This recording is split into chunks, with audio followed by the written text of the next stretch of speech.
mbokk yi jërë ngeen jëf dalal nag jàmm ci Eyeafrica TV ci seen show bi di sunu réew di am ci juróom-ñeenti waxtu yu jot ñu ngi jégalu nag ci yéex a door gi xam nañ ne yéen a ngi toog di ñu xaar ndax sunu réew bokk na ci show yi nga xam ne moom ngeen jël defal ko moomal ko seen bopp mu fii ñëw di leen indil tamit li ngeen xam ne mooy ponk yu am solo ci tolluwaay réew mi yoo xam ne loolu la réew mi yëpp di waxtaanee te itam noonu lañ koy doxalee des nañ leen indil programme bu am solo ponk yu am solo yoo xam ne incha allah des nañu ko waxtaanee fii ci li nga xam ne mooy sunu réew am nañ fi tamit suñu gan ni ki niñ koy defee dañ fi faral di indi ay gan waaye itam suñu panélistes yi ñi ngi fi tam ñu fas yéene waxtaanee programme ponk yu am solo ci biir programme bi lee di sunu réew umpale woon leen ni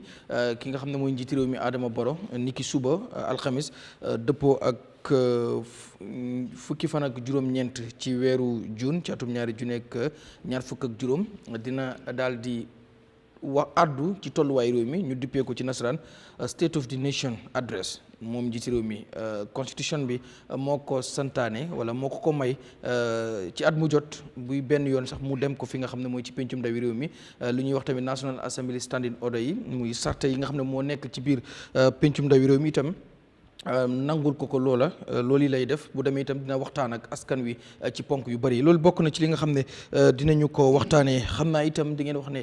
garmi bul ci fàtte boole lu jëm itam di déclaration bi nga xam ne njiital langu UDP gi def na ko muy lawyer Ousainou Darboe loolu itam dinañu ci waxtaan waaye laata loolu sax dañ leen ci digtal as lëf loo xam ne di ngeen ko seetaan ci kàddu yi nga xam ne moom yëkkati na ko jëmee ko ci adresse li nga xam ne mooy partem bi muy militants yi ak membres yi ngir ñu mën a booloo muy unity boo xam ne daal ci wax ji yëpp boo koy tënk mu ngi woote li nga xam ne mooy unity dañu waxtaan tamit ci budget report bi nga xam ne finance ministre bi muy jëwriñ ji ñu dénk wàllu koom ak réew mi yóbbu na ko ci National Assembly bi loolu itam dinañ ci waxtaan dinañu itam dikkaat ci lu jëm ci li nga xam ne nag mooy SONA 2024 muy State of the Nation address bi nga xam ne njiit réew mi defoon na ko daaw am na yu bari yoo xam ne waxoon na ko ci mbay mi ci njàng mi ci napp gi ci koom gi ci ndaw ñi ak ci yeneen yooyu itam des nañ ci ñëwaat taxawaat def ci taxaw seetlu laata itam nag ñuy xool ëllëg lan la njiit réew mi war a wax waaye yéen itam gis ngeen ko ndomba baa ngi noonu ngeen koy gis 2323213 tey da ngeen di bokk ci li nga xam ne mooy ci show bi ndax spécial mun naa ko wax sax spécial sunu réew la ak yéen boo xam ne dañ bëgg yéen itam xëy na di ngeen bëgg a addu wax lan ngeen di xaar ci njiiti réew mi ñi bëgg a wax itam ci nan lañ gisee lawyer Ousainou Darboe mi daal di wax ne mu daal di déclare intention am pour bokk ci élection yi 2026 ci kaw bu ko UDP jëlee ci buñ demee ba war a tànn li nga xam ne mooy flag biara loolu itam des nañu ko waxtaan waaye lii lee nga xam ne wax naa ko fi moom mooy tënk bi aji suwaane dinañu dab ci kanam Madi Jobaate itam dinañ ko kool moom it mu joxe réaction am ci lu jëm ci lan lay xaar ci njiiti réew mi bu ëllëgee ci State of the Nation address waaye itam du ñàkk mu wax itam ci lu jëm ci political situation bi nga xam ne jamono jile mi ngi ci réew mi day ñu am tamit kenn koo xam ne ci UDP la bokk moom ci bu muy jokkoo gi muy Sirifo Sonko moom itam des nañu ko jël ci kanam yéen itam mën ngeen a dugg ci kanam bu ñu ubbee bu muy jokkoo gi rek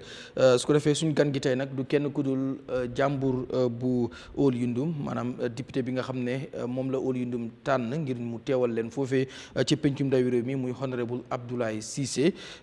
mooy suñu gan honorable kontaan nañ trop tey am la fii ci suñu réew di la bàyyi rek nga nuyoo ak askan wi. asalaamaaleykum wa rahmatullahi taala wa barakatuhu maa ngi nuyu askani Gambia di jiital nuyoo bi nag si président Adama Barrow mi nga xam ne mooy président réew mi. di nuyu tamit ñëpp ñi nga xam ne tamit ñu ngi si réew mi amin political party leaders yi National Assembly members ak suñ civil servants yëpp maa ngi nuyu tamit suma constituency képp ku nga xam ne yaa ngi uyoo turi Old Yundum constituency maa ngi la nuyu bu baax a baax la wax ne rek programme bi moom tey fas na yéene pour ñëw fi pour waxtaan ak nit ñi comme ni nga ko waxee rek mbir mi nag jàngalante rek la amin mayante xel nekkul ne comme dañ xam pour toog fi pour jàngal nit ñi dañoo ñëw pour ñun tamit li nga xam ne moo nekk suñu xel ñu séddale ko askan bi askan itam lu ñu am ñu wax ñu ko ñun tamit ñu jëlee foofu noonu ñu dem ak loolu parce que loolu mooy mbir mi programme yëpp soo gisee mu ñëw loolu rek la soo di nuyu ñëpp daal macha allah thank you docteur Djiba jërëjëf ñu ngi lay sant la gërëm di sant suñ guest bi mooy honorable Abdoulie Ceesay ak my humble brother here present here so ñu ngi sant ñëpp ak viewers yi caméraman si ak képp kuy seetaan ñu ngi lay sant di la gërëm di la ñaanal jàmm tam. macha allah yeah Mr. Dan good to have you again because xam naa indi woon nañ la time to time suñu réew nii la léeg-léeg dañoo am different panelists depending rek ci topics yi nga xam ne dinañ ko waxtaanee moo tax tey tamit ñu indiwaat la fii ci suñu réew. jërëjëf kontaan naa trop pour nekk fii ak sun guest bi. of course Eyeafrica sun place la. yaakaar neen di tase fii moom sax. dina of course suñu réew moom programme yi nit yi la. programme boo xam ne tojoon na dëkk bi. foog naa ne last week si sa programme moom trigger nga series of chain reactions su ma ko mënee waxee noonu rek ñu bàyyi ko foofu ma bàyyi la nga continuer. jërëjëf di fàttali tamit Bakary Ba one of our panelists moom mi nga xam ne jamono ji mu ngi ba UK moom itam tey ci panel bi la bokk dina joxe contribution am ci tolluwaayu réew mi moom itam sax ku ko xam-xam ne ci team bi la bokk leen wax rek suñu réew dafa yaatu noonu rek lay demee su ko defee rek Hadi xaw ma ndax dama bëgg ñu dooree ko ci breaking news bi noonu laa ko bëgg ñu starté ko balaa ñuy dugg fi nga xam ne mooy ci yeneen yi ñu bëgg a dugg mooy fekkee vidéo bi pare na dama bëgg ñu teg ko déglu ko ba pare moom Ousseynou Dabo moom mi nga xam ne génne na ginnaaw ba nga xamee ni ci biir parteem coow juddu na ci ñetti ponkal yoo xam ne ñu ngi bokk ci parti bi ku ci mel ni Roxi Malick Lo di mayor bu Banjul ku ci mel ni chairman bu Brikama Area Council Talib Ahmed Bensouda Roxi Malick Lo ginnaaw bi nga xamee ni génnoon na ci ab télé yëkkati ay kaddu ci nekkinam biir UDP ak yu mu ci dum coow lu ci judd yëpp ba Brikama Area Council seen chairman bi addu moom itam Talib Bensouda génnoon am lu mu bind ci Facebook am donte ko sax daf ko gaaw a dilitaat waaye ñu am na ñu ko gis Ousseynou Dabo nag génn na ginnaaw ñu bari dañ doon demandé moom moo war a génn adresse lii génn na nag woote li nga xam ne mooy unity wax ci yu bari waaye itam wax ne dina taxawal wala sax samp na ndëndam ngir laaj li nga xam ne mooy parti flag biara bi su ko defee ngir mu mën leen a demal 2026 waaye ci kaw bu fekkee parti bi nangul nañ ko waaye encourage na itam képp ku fa nekk tamit boo fa laaj nga du am benn problème nee na képp koo xam ne tamit am nga intention laaj li nga xam ne rek moo di langu wala pour parti bi taxawal la amul benn problème waaye nañ ko def ci li nga xam ne mooy dal bàyyi wax ju sew ji ñëpp ñu booloo pour jëm ci li nga xam ne mooy 2026 nettali ci làmmiñu borom la dàqee su ko defee rek ñu ànd ak vidéo bi ñu dellusiwaat. The last few days have not been our best in the all-important arena of living and demonstrating unity of purpose within our party.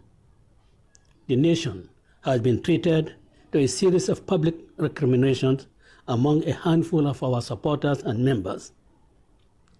What has compounded this public outburst is the unfortunate involvement of leaders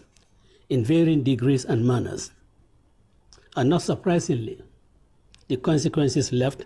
a lot of our genuine and loyal supporters saddened, disappointed, and in some instances upset. I share and understand their state of mind. A part of our history, spanning 3 decades and built on the sacrifices of martyrs, should always be cognizant of its values and enormous responsibility that comes with seeking to lead.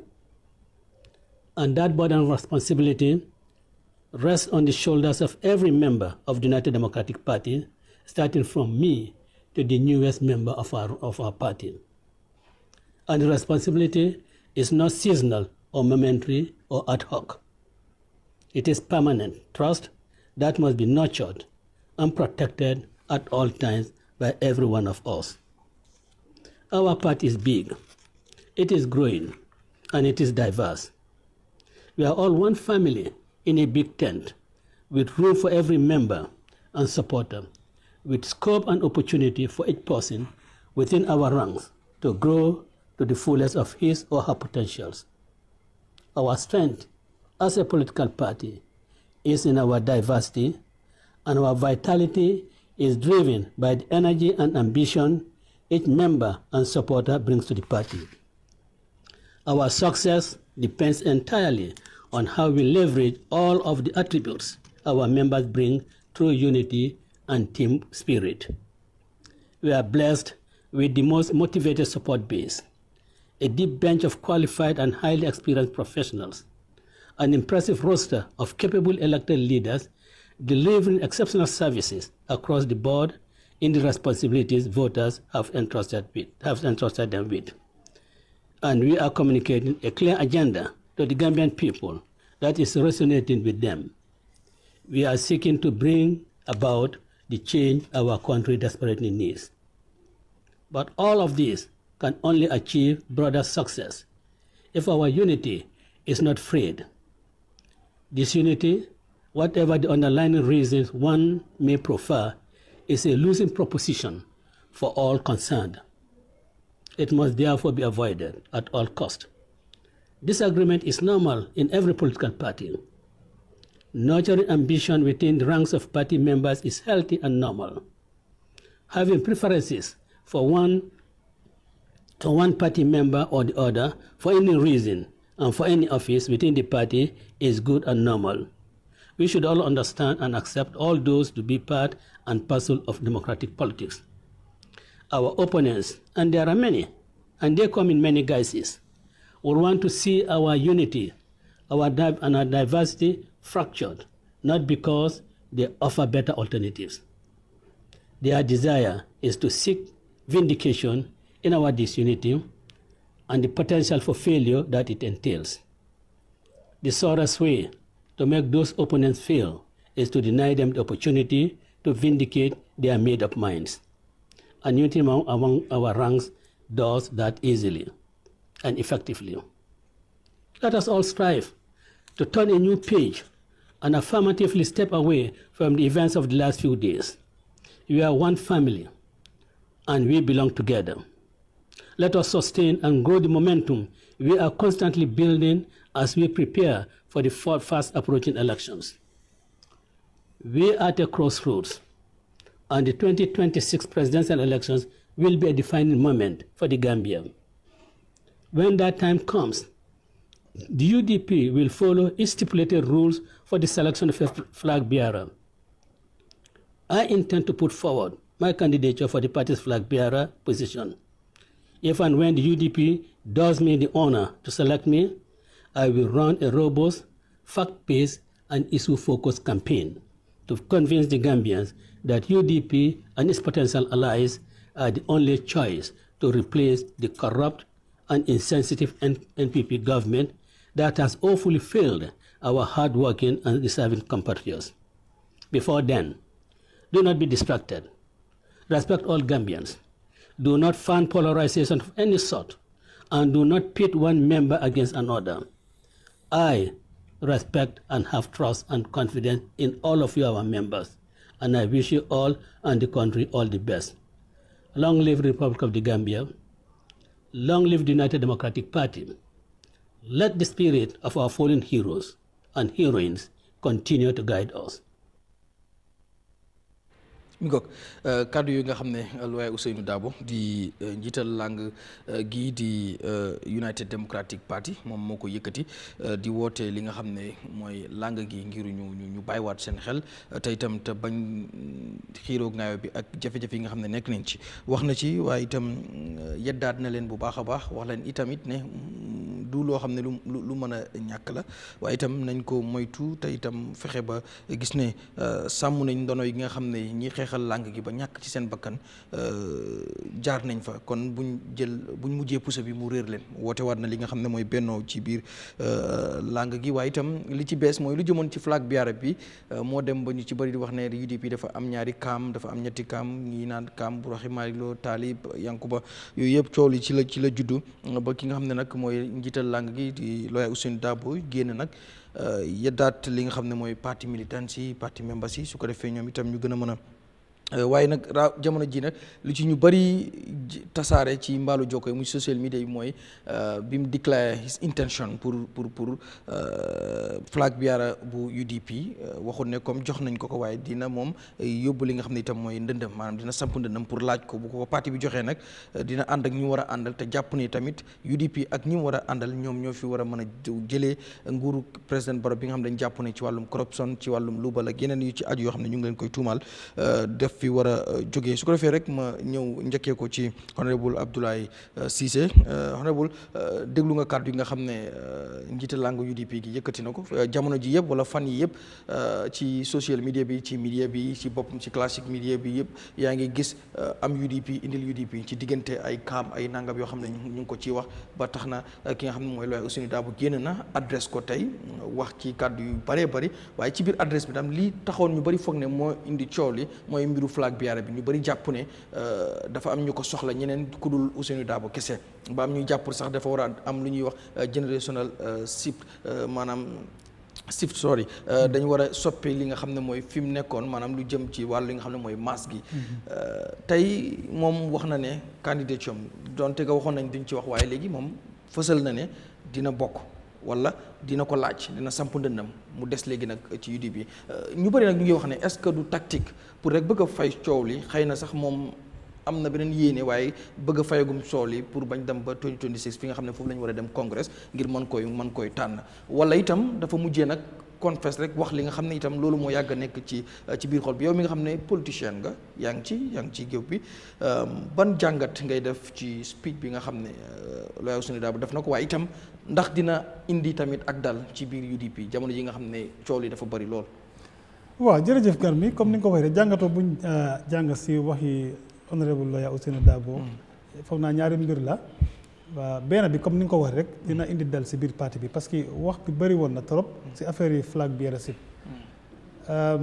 aayut nag pour nit ñi am interest pour nekk flag bearer of a political party loolu nekkul lu aay parce que ku nekk mun naa sànni wax ne man bëgg naa nekk président waaye dafa am parti bu nekk dafa am process and procedure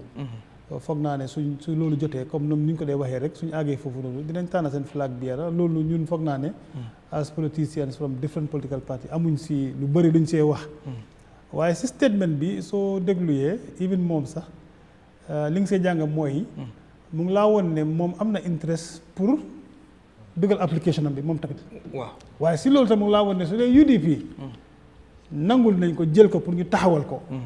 moom dina campagne pour UDP government mu am waaw so léegi loolu foofu nag mu ngi laa delloowaat to the process again waaw mooy process bi war a xew pour ñu tànn flag bi yara so affaire bi suma tactique mu ngi fa because moom mun naa nekk ne am na interest pour taxaw waaye mun naa ñàkk am interest tamit waaye li gën a fës si waxam bi rek mooy mu ngi recall militants yëpp pour ñu xam ne UDP dafa am process fu ñu dee tànnee flag bi yara su loolu jotee dinañ tànn flag bi yara wax bi yëpp dem na ñëw na loolu la so man loolu laa jàng si waxam bi. ok foog loolu tamit du am ñoo xam ne they will be disappointed because xam nga yaa ngi doon jàpp ne since after 2021 presidential election yi dafa am ñu believe am na sax ñoo xam ne si biir parti bi lañ nekk ñoo xam ne dañ believe ne léegi dañu war a am li nga xam ne mooy change maanaam lawyer Ousainou Darboe wartu bokk pour ñu mën a am ñi nga xam ne mooy di younger generation pour ñoom it ñu ñëw mën a test because am na ñuy wax ne dem na test na so many times yoo xam ne xëy na he is not lucky pour mën a win nekk président ñu bëri jàpp ne dafa war a kii waaye tamit bi lii xewee am na ñu bëri jàpp ne lii coow li yëpp dafa féeba kenn te mooy Ousainou Darboe maanaam dina mën a jëlee foofu tamit excuse ne léegi you know what léegi sax bàyyil man ma dem because of coow li xale bi fii yéenu neen mënu leen fexe ba jubóo so ndax du am tamit ñu xaw a frustré maanaam even bu fekkee dal am na waaye lii du mën a koosaat leneen biir UDP. waaw loolu moom am na sax ba pare because dina am ñoo xam ne dinañ xala disappoint parce que liñ laa wax in UDP mooy Darboe moom su dugalee loxoom rek moom bëgg naa taxaw rek keneen du apply waati foog naa waxtaan boobu noonu dégg nañ ko du benn du ñaar du ñetti yoon mun naa am nag mu sanse bii yoon nii ñu apply even su Darboe apply waaye bu njëkk nag loolu du daan am Darboe su apply rek jeex na kenn du apply waat parce que kenn bëggul koo challenge soo foog naa disappointment bu dina am ñoo xam ne dinañ disappoint waaye ndax dinañ ko génnee mais bi loolu mooy question bi mais bi duñ ko génnee parce que dañoo bëgg a ñu réserve ko seen biir duñ ko wax fenn so loolu moo ci nekk waaye xam naa ne moom dem na ñëw na Darboe si boppam am na interest oo amul interest tactique mu ngi ci pour gis ne nit ñi dinañ noppi ñu bàyyi process bi mu tànn ki war a nekk flag bearer for 2026 loolu moom dina ñëw as it now. ok dinaa ñëwaat ci yow docteur Djiba gis nga ba tey ci week bi yëpp ci nga xam ne li lañ nekk mooy ci mbiru UDP coow li nga xam ne juddu na fa ci mbiru kaam fii kaam fële waaye gis nga seen parti leader génne na mu adresse mbir mi waaye ci biir adresse bi nga xam ne def na ko dafa dem ba nga xam ne wax na ci lu jëm ci ne dina déclarer li nga xam ne sax mooy candidature pour lu jëm ci flag bearer bi coow li bari yow tey ban jàngat nga ci am. waaw Garmi jërëjëf. waaw nga baal am na ku kool su ma jël ko su pare yow ma ñëw ci yow sorry docteur hello Madi Jobaate. waaw monsieur Jobaate ñu ngi lay nuyu ba pare thank you for having you ci sunu réew just quickly rek bëgg nañ la laaj ñaari question benn bi bëgg nañ ko ñëw ci sona bi gis ngeen président bi dina address nation bi tomorrow incha allah but balaa ñuy àgg ci foofu dama bëgg rek comme breaking news bi ni ko ñëpp di waxee gis nañ la sa benn article boo xam ne yaa ngi ciy binda di wax ci political party yi nga xam ne need nañ change not rek dañ ko war a build around somebody rek waaye loolu it bëgg nañ waaye li recent mooy ki nga xam ne mooy lawyer Ousainou Darboe moom génn na mu address li nga xam ne mooy UDP coow li nga xam ne am na fa recently yaa ngi koy gis ci social media bi everywhere mbiru UDP kese la ak Talib Kam Yankuba Kam tontuwante bi fu nekk roxi Malick Lo nii bot lu ci beesaat tamit ginnaaw bi mu adressé calling for unity ak tamit ñu bàyyi lépp loo xam ne dafay indi fitna wax na itam ne nañ fexe dina samp ndëndam pour bokk ci élection yi waaye dina ko jaarale fi mu ko war a jaarale bu fekkee UDP moom lañ tànn tey yow bi mu adressé parti militants yi bi nga ko dégloo ba pare xaw ma ndax déglu nga ko bu fekkee déglu nga ko ban jàngat nga ci am ndax lii dina indi dal maanaam kaam ci biir UDP ba pare ndomba tout ndax itam du jur tamit frustration ginnaaw am na ñu doon jàpp ne dañ war a am change maanaam nekkul lawyer Ousainou Darboe moo war a nekk flag bearer am na ñu bilifoon loolu so yow ban analyse nga ciy def Mr Jobaate. waaw jërëjëf xam nga man yàgg naa di wax ne suñ political parties yi ñu taxawee ni ñoo doxee di ñoo dox si yooni démocratie comme nu mu waree te su political parties amutee démocratie comme internal democracy good governance dafa jafe trop pour suñ waree jël réew mi ñu doxal ko si yooni démocratie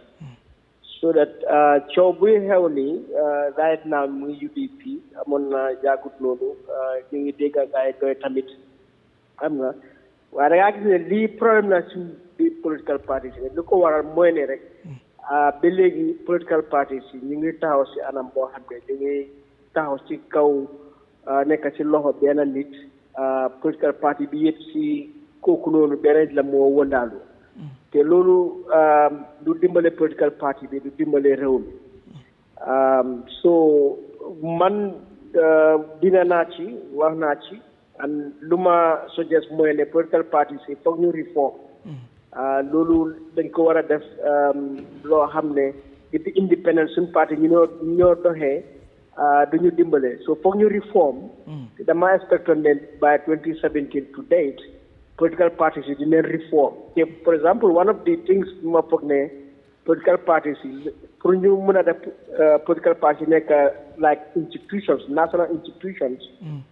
professional ba pare mën a taxaw lu political party lu mu war a taxawee mooy ne ñu separate party leaders secretary general position ku amee position boobu loolu warloo taxawaat di ut pour nekk flag bearer xam nga te loolu nekk na problème ci political party ba tax na ne ku nekk secretary general party day ñëw nekk flag bearer at the same time soo jegee political party yi yëpp te loolu dafa undermine democracy ci biir political party and undermine democracy at the level of the country. This is why ku nekk secretary general and party leader dafa nekk bi foofu noonu ba foofu and every election rek kooku mooy ñëw taxaw loolu lañ gis since independence ba léegi nii xam nga so reforms yooyu noonu foog ñu def ko ñu modernize. mi ngoog sorry call bi toog na xam naa dinañ ko amaat ci kanam docteur just comme question bi mën a laaj noonu rek. waaw jërëjëf yaakaar naa ne lawyer honorable lawyer Ousainou Darboe lu mu def loolu la kilifa war a def di nga kër su nekkee dafa am noise yu fa nekk wala xuloo ñëwal nga régler mbir mi gis nga bu mu waxee dafa mel ni mbir yaa ngi xalaat dal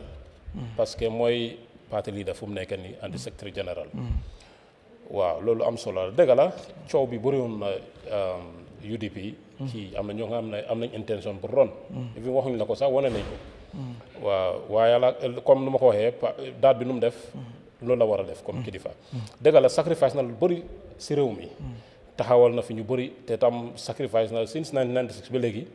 mu doon géem pour ut nguur bi yàlla joxagut ko nguur bi daal léegi man lu ma gis si lii mooy gannaaw 18 months moo des pour élection bi te UDP su demee ba divide of course NPP they have the chance to win the election loolu moom du ñàkk UDP as the main opposition party so léegi President Barrow and his party dañu capitalize from the weakness from the within the division of the UDP pour ñu take over loolu moom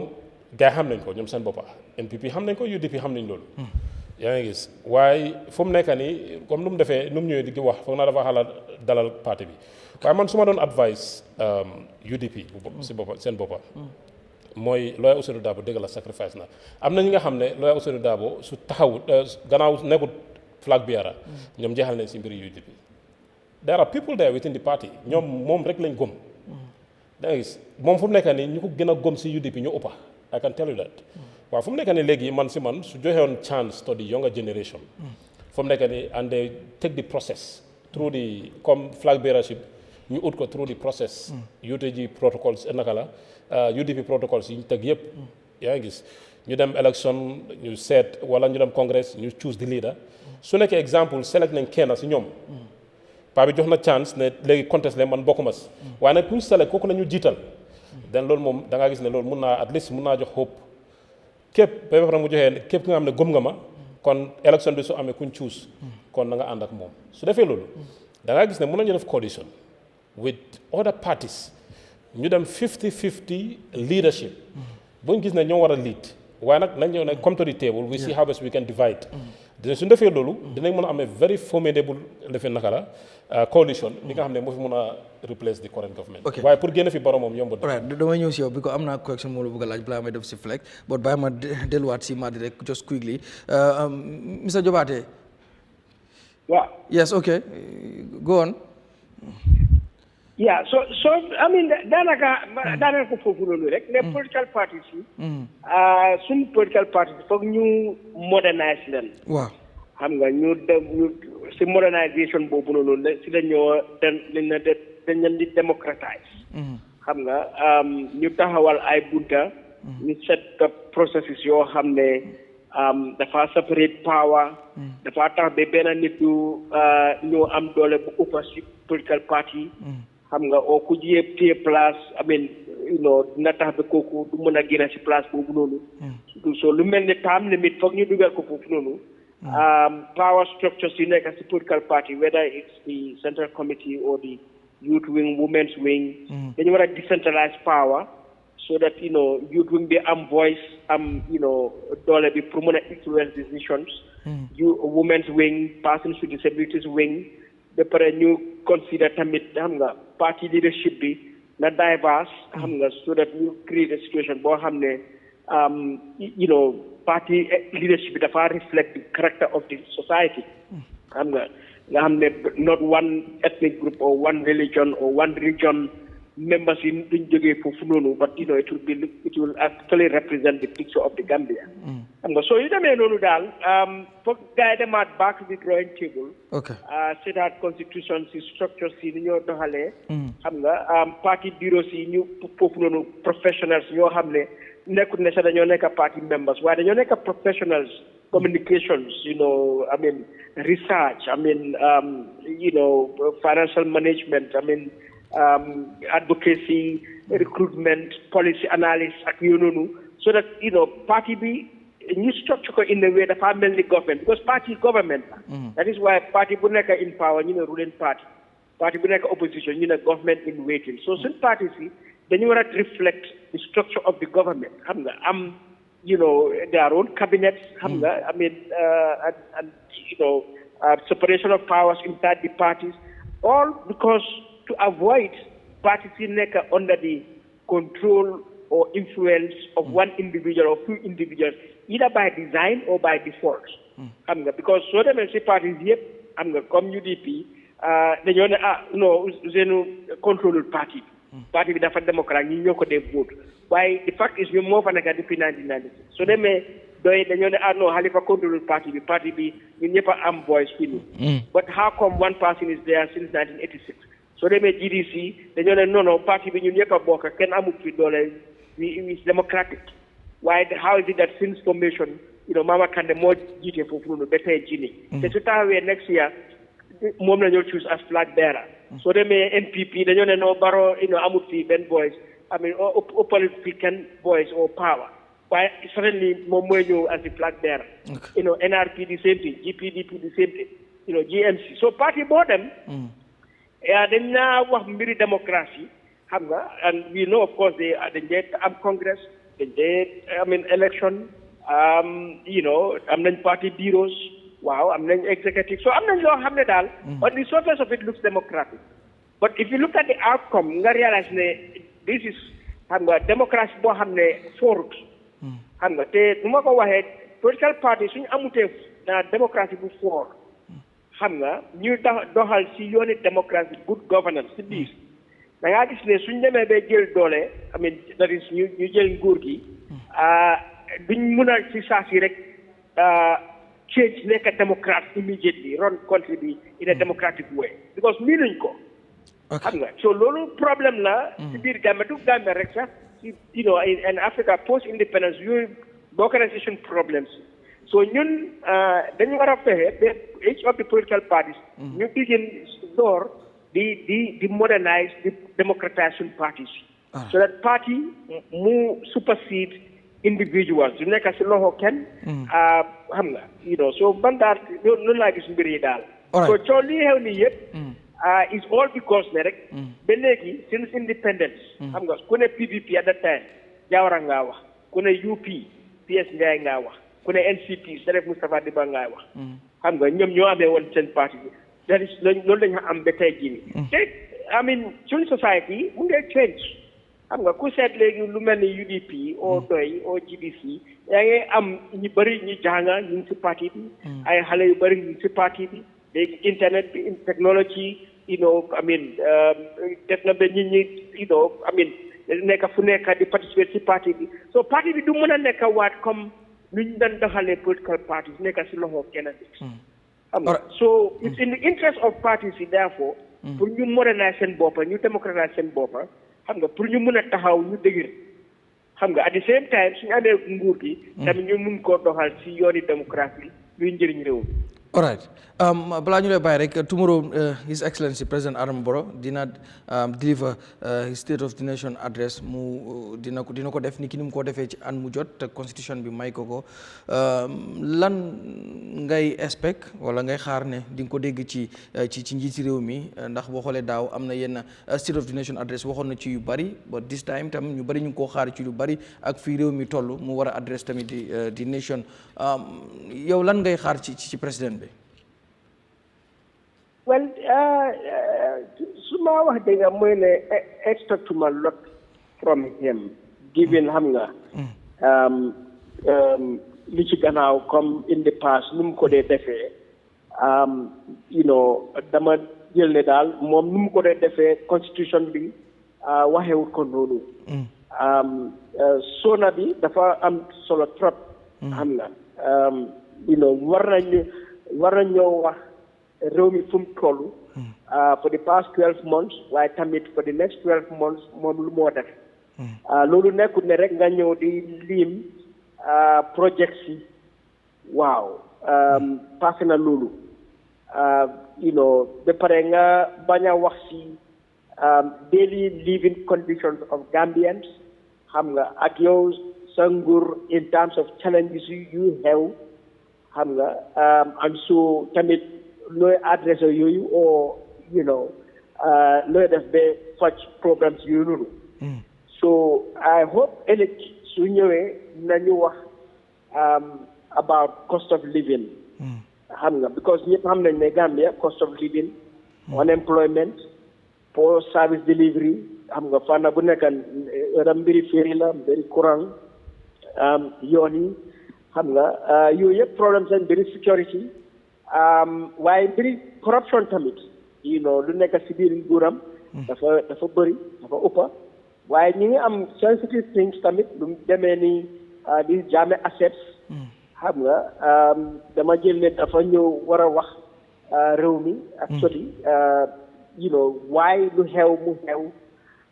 man dama jël ne moom apart from National Assembly ñu set up seen committee moom as the president who set up the Jammeh Commission xam nga set up presidential ministerial committee bi Jammeh Commission jox leen report ñoom alal yu si ëpp yëpp ñoo ko amee woon ñu jaay ko 5 years ago ba tey ñu fuñ toll nii war naa ñëw wax ak Gambian si ci dëgga lu xew ak lu moo fajee loolu so mu ngi mel ni ëllëg du bés boo xam ne da ngaa ñëw rek di dóor sa dina di seet lu nekk si réew mi nga wax ko xam nañ ne ñu ngi build school xam nañ ne ñu ngi build hospitals xam nañ ne ñu ngi sampa ay yoon xam nga am nañ ay projets yu dul jeex si agriculture sports yooyu yëpp xam nañ ko waaye tamit at the same time xam nañ ne dina baa ngi mu ngi yokku mu ngi naxar si réew mi unemployment problème la ak yeneen yu bëree bëri si socio economic environment xam nga so meaning ne yu moo def yëpp they are not enough because at the same time poverty bi ñàkk baa ngi gën a yokku si réew mi according to government figures xam nga so na bés bi nekk bés daal boo xam ne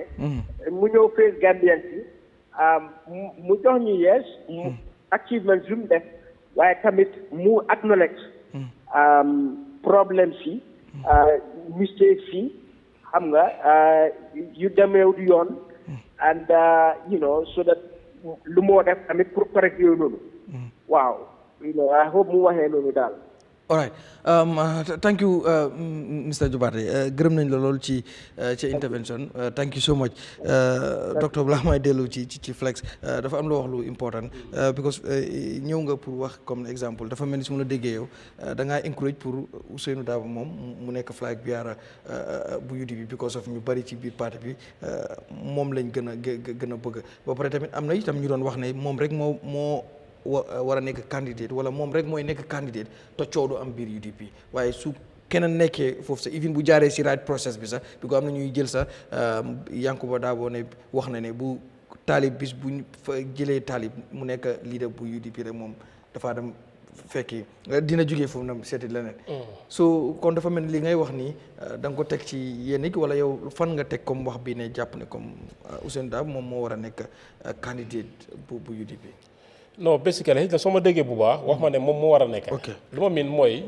moom fu mu nekk ne da lu mu génnee pour wax pour dalal parti bi baax na man ne nekk na leader bi nga xam ne tam dafa sacrifice for the country yàgg na si politics te tam am nga try na almost 4 to 5 elections wala 6 elections xëj na upcoming mooy nekk 6th one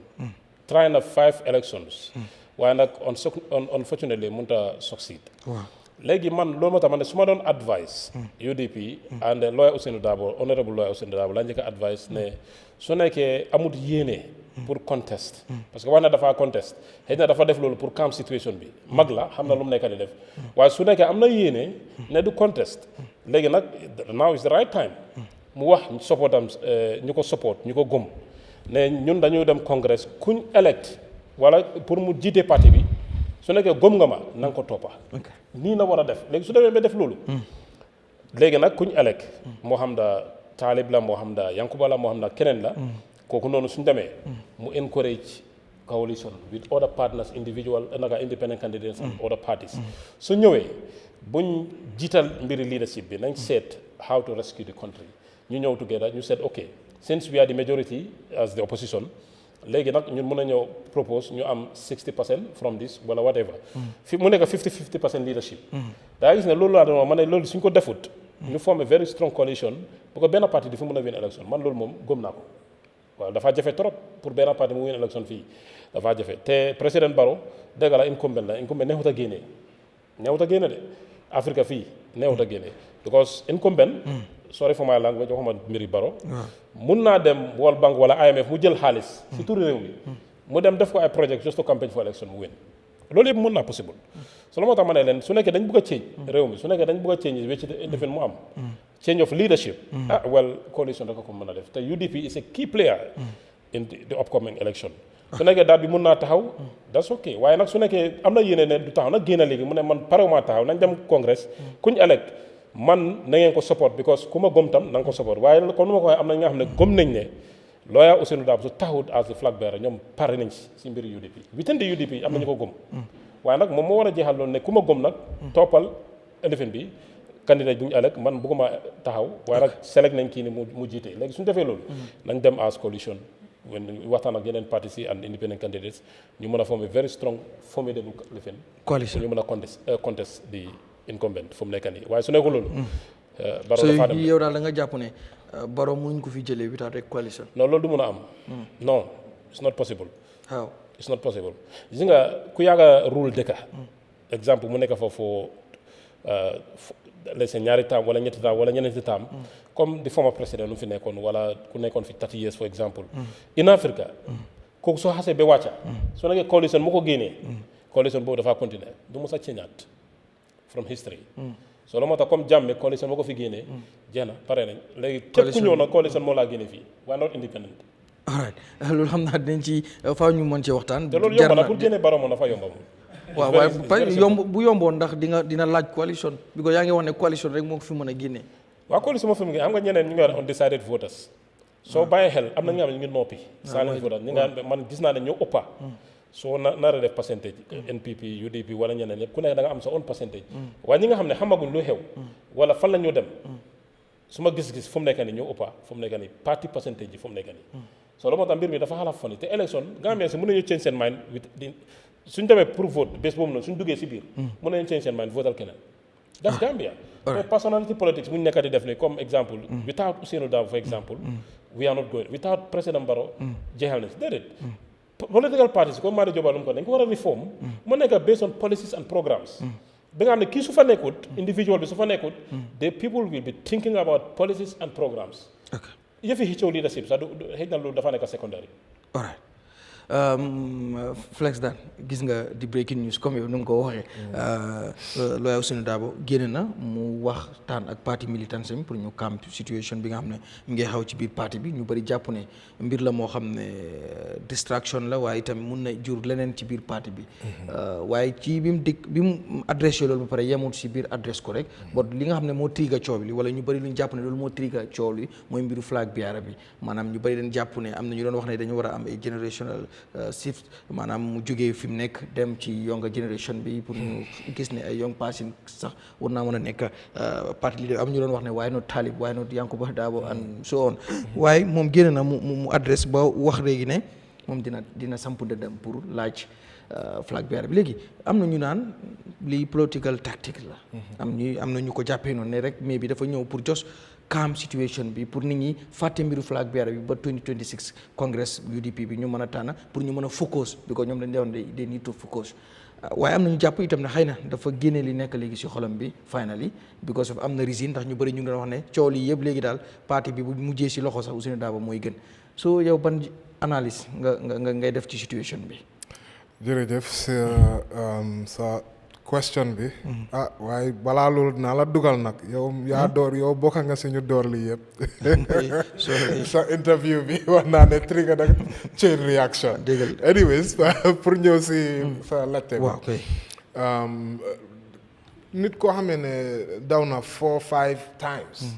pour mu dawaat another time duma beeta so loolu mooy the first point waaw of course wax na lu mu wax nii waaye ñëpp d'accord naa align naa definitely ak suma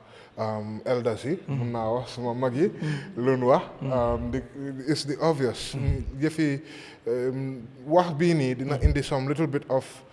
naka lañ ko ooyee calm régler UDP tuuti because of dégg neen Rohey Malick Lowe wax na Yanks wax na Talib tamit wax na loolu yëpp foog naa ne in fact message yi Darboe dafa xaw a leet tuuti because of doo xaar ba ñii yëpp wax te ñëpp xam neen soo xoolee UDP most likely su doon beneen flag bearer moo doon am si ñetta yi la doon mun a génn wante ñooñu yëpp wax neen léegi moom mu soog a wax waaw definitely dafa necessary but foog naa ne waroon naa teel a ñëw pour mu nekk si man pour mu am the right effect of leadership doo xaar sa biir kër ñëpp ñu wax njëkka everybody says lu nekka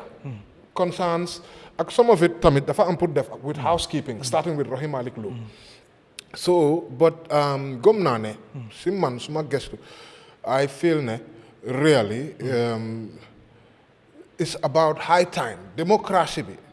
te parti bi naka la tudda United Democratic Party unity moom am ñu ngi struggle ak unity right now democracy side bi man gëm naa ne yow how many times depuis parti bi bu mu start foog naa ne benn flag bearer leen am ba léegi foog naa ne really change dafa war a am te opposition yi every single opposition boo laajte dina la wax ne xëj na président Barrow warut a serve 3 terms or dineen wax ne 2 terms leen war a am leadership mu jeex waaye loolu su dee loolu la yow itam wone loolu sa internal party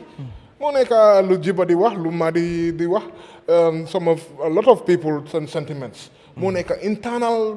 party politics bi dafa war a ànd méngoo démocratie bu gaay di preach pour ñeneen yi ñu dox booba ñoom itam su gaay doxalee loolu dineen gëm ne nit yi dineen am nga hope ne digga ñii lu gaay di wax ne démocratie bi comme tout temps ak yeneen yi ñu ko loolu comme that's exactly what they are living man gëm naa ne part boobu so laal naa United laal naa Democratic parti moom jarul ma laal fa but to finally say really dafa xaw a late si man maam lu mu def nii waaw waay comme moo nekk lu ma njëkk a wax nga xaar bi all the 3 main possible candidates ñu wax seen grievances yi outrightly on ku nekkaan ko wax fu mu nekk nii and even ñu ngi attaquante you know youngs especially ak Talib war of words moo nekk di xew si diggante so foog naa ne even though lu mu def nii dina keep party bi together but tamit wonewut ne party bi for the long term foog naa ne dina am challenges because of ñetta yii nii yëpp ñoom seen boppa they are all big enough to break away from the UDP te luy gis neen ko honorable moom si boppam sax fu mu nekk nii moom bu toog nii first time am UDP la daw waaw waaye gis neen after dem na join NPP ñaata parti ñaata National Assembly members 8 ñoo bàyyi dem NPP that time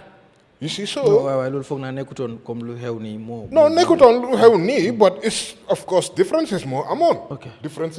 ñu bàyyi ñu dem waaye comme naa ne even sax duma ko am si UDP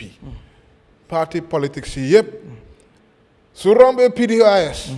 ba pare ñoom itam relay la gaay doon def kii daw keneen kii daw kii daw keneen kii daw waaye su rombee loolu I don't know if there is any party boo xam ne mus naa am more than one flag bearer flag bearer from the beginning moom laa wax ne ñu ngi joxe relay kii dafa daw 100 meters mu jox keneen ki mu daw 100 meters keneen ki daw 100 meters keneen ki daw 100 meters loolu moo happen PDOIS you see ba pare even PDOIS sax bëgguma divert leader bi wax na ne fu mu nekk nii du dem si du dawaat waaye benn tey ñëppaa ngi gëstu di xool who is going to be there te gis nga that vacuum boobu noonu that uncertainty moo dee cause lii moo dee cause even within PDOIS sax amoon nañ some of those supporters ñëwoon na fi one of your regular Kurang ñëw na fi wax na complain na and all those things because of one direction clarity su amoon loolu du xew da yaa ngi ma understand ba pare finally yëfi coalition bi dafa important torop former president Jammeh xam nga ne dafa daw APRC ticket all the time moom kenn mooy daw ba pare gis neen ne dafa amoon very huge overconfidence ba mu wax ne man sax on the spot counting def leen ko lu nekk man maay win suma parti wante maa la wax ne if the former president had a coalition coalition moo ko génne de coalition moo ko génne mooy génne it would have been very difficult pour ñu génne ko so I completely align myself lu Jiba wax pour ñu génne this NPP machine or coalition right UDP or any other opposition then war a ñëw together ñoom tam ñu am coalition ba pare they have to work very hard because of keneen su ñëwee rek te gis neen ñeneen yi ñu ngi around Essa Faal su ñëwee mu taxaw rek dafa jël votes ndax foog nga coalition boobu noonu ngay wax dina mën a dina yomba waxuma sax du possible bon ndax dina yomba because yaa ngi dégg ku mel ni Essa Mbaye Fall mu ngi wax ne di 2021 presidential election results nekkul moo war a gauge wala determine kan moo war a lead that coalition comme ba léegi ñu bari boo ko interprété dafa mel ni UDP la nekk di waxal because of UDP ñoo jël seconds with that number of votes boo xam ne am nañ ko an percentage bi so mi ngi mel ne moom mu ngi wax ne 2021 presidential election results boobu wartu sax bokk si bu ñu war a waxtaanee coalition. non man du ma mën a d'accord moom si loolu. waxuma ne loolu waruta gëmuma ne loolu waruta bokka wante gëmuma ne loolu moo war a nekka di be all and end all. yaa neex ma understand. waaye loolu moom foog mu feature. because of politics yëfi numbers game la tamit. you know but tamit. yëfi ideas and issues la ku gën a indi ideas and issues tamit momentum daf dee am danga dee gis ne tamit kenn even though amutoon numbers yooyu noonu wante fu mu nekk nii ñëpp a gis ne momentum bi moom si moom la nekka so loolu tamit daf dee important lu tax dina naxari dina difficult pour mu happen mooy time mu ngee dem man dama dee wax ne NPP ñoom suñ kippee seen coalition together ñëpp ñu ngi happy ñëpp gis nañ si seen boppa ak yooyu noonu gis nañ fa ay kii de wante ñoom itam ñu ngi keep to be compare ko am na ñuy génn compare ko si yenn parti yi rek seen boppa yoo xam ne si biir parti yi sax ñu ngi am xëy na ñoom advantage bi wala président Barrow dafa teel a wax ne mooy clarité bu ma nekk di mooy clarité bu ma nekk di wax clarité boobu noonu soo ko amutee naka ngeen a ñëw ngeen taxaw ngeen nekk united so loolu moo ñàkka lu ma nekk di leeral mooy time mu ngee dem man si man NPP su gars yi keepee seen du lii seen si man seen biggest challenge ñu keep seen coalition together ñëpp gis si seen boppa boobu di nga gis ne seen coalition bi mu ngi strong waaw ñoom suñ amee problème si seen coalition bi affaire si door di fragment foofu la ñoo am problème wante suñ kippee seen coalition together loolu moom dina naxari ba pare all the other opposition yi ñu toog di xool di huli time di dem dafa jël time pour créer coalition de daf koy jël time Gambien si ñoom ñu dee doon want 2016 coalition to repeat again. waaw so ñoom moom they don't want that. so léegi dafa need coalition boo xam ne dañoo jël seen time yaa ngi dégg Jiba lu mu doon explain some of the modalities some of the dialogue some of the waxtaan boo xam ne moo war a happen si diggante the party leaders te amanguloo party leader like flag bearer for example am neen party leaders or whatever what amanguloo highlight anguloo koo xam ne moo laa lead so that kooku mooy am pour ñëw si bokk si discussion table bi ñu xool ñu negotiate naka lañ koo defee suñ coalition bi naka la moo mel you know so loolu yëpp as time goes da ngaa gis ne opposition bi ñu ngi lose chance the more time di dem ñu ngi lose more ground so the sooner the better lack of clarity moom dina dem back pour mu bite leen man moom maa ngi si sidelines yi di xool di gis naka la moo demee te tamit xam naa ne man tam mun naa juum it's not loo xam ne yëfi politics la affaire si mun naa change at any moment you know at any moment mun naa change definitely I believe that too. ok comme wax nga loolu balaa ñu ñëw si Bakary Ba moom tamit mu ñëw joxe kiyam si biir UDP boobu nga wax ba tey liggéeyu ndax jàpp nga ne comme nu mbir mi demee nii bu fekkee ne coalition amut because of President Barrow ñu ngi wax NPP government wala the ruling party tamit waxuñ rek ñoom ñu téye seen coalition bi bon lan moo nekk di xew ci réew mi ñu bëri ñuy jàpp ne di cost of living réew mi metti na corruption bi ñu ciy tudd président bi ak government bi wala ñu ciy tudd ñenn ci government institution si ñu wax ne nekkul di ko adresse wala yu ci bëree bëri yoo xam ne Gambien si ñu ngi koo fiil wala ñenn ñu ngi koo fiil di ko wax ndax foog nga ni tam président bi mu keep sax that coalition any party boo xam ne taxaw na rek ndax UDP rek is not enough pour man fi war a mën a jëlee Barrow bu fekkee ne luñ nekk di coow ci président Barrow yëpp loolu mu ngi askan ñu ngi ko nekk di fiil. waaw loolu moom ñëpp a nekk di ko fiil man sax man maa ngi koo coow. this week moom xam naa ñu bari dégg nañ suma baat ma nekk di complain ne. finance minister bi ñëw na. waaye joxewut loo xam ne mooy si man. dafa joxe incomplete budget report. loolu moom nañ si ñëw ak tamit gis nañ ne am na yu bari yoo xam ne mu ngi dox. corruption yëfi Gam Petroleum $30 million worth of fuel disappear thin air. ak yeneen yoo xam ne mu ngi happen but at the end of the day tamit soo ko gestuwaat tamit moom itam mun nañ laa wax ne te ëllëg xam naa ne dinañ ko wax indi nañ anti corruption bill waaw pass nañ ko te am na commissioners yoo xam ne ñu ngi soo ñoom itam mun nañoo am lu ñoo wax ne baakoo ne ñoom def nañ ko te kenn defut ko you see so yëfi politics la gëm naa ne cost of living is a major challenge wante not only a major challenge in Gambia within the sub-region ñëpp a nekk di ko wax but gëm naa ne ñun Gambia tamit war nañoo try pour def more because of agriculture mu ngi suffer a lot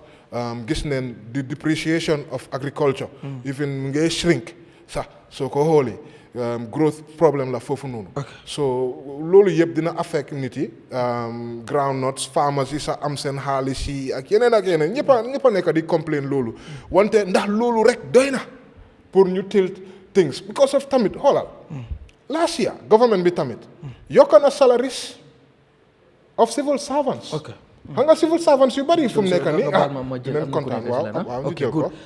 foog naa Sonko Gambie la Sirifo Sonko Sirifo Bayo Sonko honorable councilor laa la war a wax wala councilor rek anyway moom si soo bi fii la bokk Sunu Reew waaye tey dafa late moo tax mënuñoo join ci kii bi bon dinañ am réaction am rek ci ñaari mbir du ñàkk dina joxe réaction am ci seen parti leader United Democratic Party honorable Sunu Dabo kàddu yu mu yëkkati waaye tamit State of the Nation address tomorrow nga xam ne président bi His Excellency Adama Barrow dina dem ci National Assembly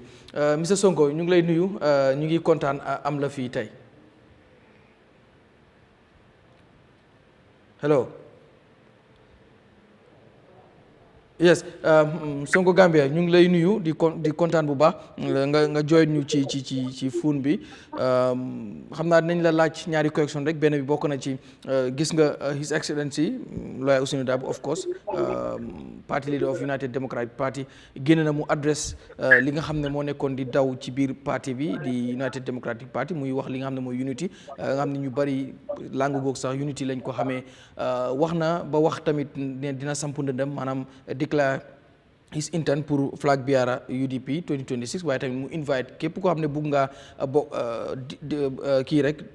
bokka mun ngaa bokk pour ñu dem ko jaarale ko ci right process bi waaye tamit woote na li nga xam ne mooy unity balaa may ñëw ak yow ci State of the Nation address bi nga xam ne président bi dina ko def yëg pour laaj la yow expectation ci li nga xam ne yaa ngi koy xaar ci président bi declaration bi nga xam ne yow party leader Lawyer Ousainou Darboe def na ko lii lan la mën a indi si parti bi ndax that unity bi nga xam ne parti bi ñu ngi koy woote ak that calmness bi nga xam ne nit ñu ngi ko woote for all this past week ndax loolu this declaration mun na koo indi Sirifo. Yeah, thank you so much, Dalme. Sallah Chedika. Like, I'm the student party leader. Lawyer Ousainou Abubakar and Darboe. Net la ko amne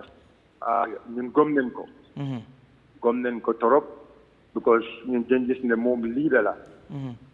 So xoolee sacrifice bu mu def pour mun a make sure ne Gambia jóge si mais government boo xam ne ñun yëpp xam nañ ko. Lawyer Ousainou Darboe taxaw na loolu askan bi fii am na xam-xam bi. soo xoolee Lawyer Ousainou Darboe kenn du mun a kenn nekku si Gambie fii boo xam ne danga mun a wax ne Lawyer Ousainou Darboe amul xam-xam. lawyer la liggéeyam dafa xarañ torop. nit la ko xam ne bugg na réew mi daal so moom moo nekk suñu parti leader man lu ma waxoon man dama dee wax loolu saa yoo nekk ma ne suñ last congress suñ last presidential election bi mooy di last central committee meeting boo am ne meeting boobu lañ taana Lawyer Ousainou Darboe pour mu nekk di UDP flag bearer moom nekk UDP flag bearer 2021 after that one ba tey palace bi is not closed moo take up by now he is our flag bearer from that moment until the day boo am ne UDP bés boobu la ñëw ubbi ku bugg a ñëw apply ko before that day he is the party flag bearer. It should be our main focus moom la ñu war a gis as suñu jiit as of now lu mu wax nii loolu mooy the rules of UDP loolu mooy the rules of UDP da nga gis ne time boobu noonu soo happen soo su ñëwee da nga gis ne ku bugg a place bi mun ngaa apply but moom nit la boo xam ne daal ñun am nañ ko yaakaar ñun am nañ ko gëm-gëm bi waxuma ne amul keneen ko am ne amul xam-xam de waxuma ne keneen amul right to apply for the position de but as of now ñun suñ focus ak ku ñoo war a dégul ci parti bi mooy Lawyer Ousainou Darboe kon waxam bi man dama gis ne dina is unity in the party dina is unity in the party képp ko am ne yow gëm nga ne Ousainou Darboe borom xamam la gëm nga ne seen jiit la kon lu mu wax mu ne ñu am unity and I believe insha Allah dañoo am unity ko am ne ñun because ñun we trust in Lawyer Ousainou Darboe. ok Mr Sonko comme ma laaj la tamit bi ko am na ñu dee wax ne ok comme Ousainou Darboe adresse na parti militant sami calmness dina delluwaat foofu di unity bi may wax tamit mun na possible mu dellusiwaat but di question bu ñëpp di raise mooy ndax ci bi élection amee ba léegi mbiru flag bearer bi ndax am na kenn koo xam ne yow xëy na lu nga xam si biir parti bi ku ma sa contest against Ousainou Darboe pour bëgg a nekk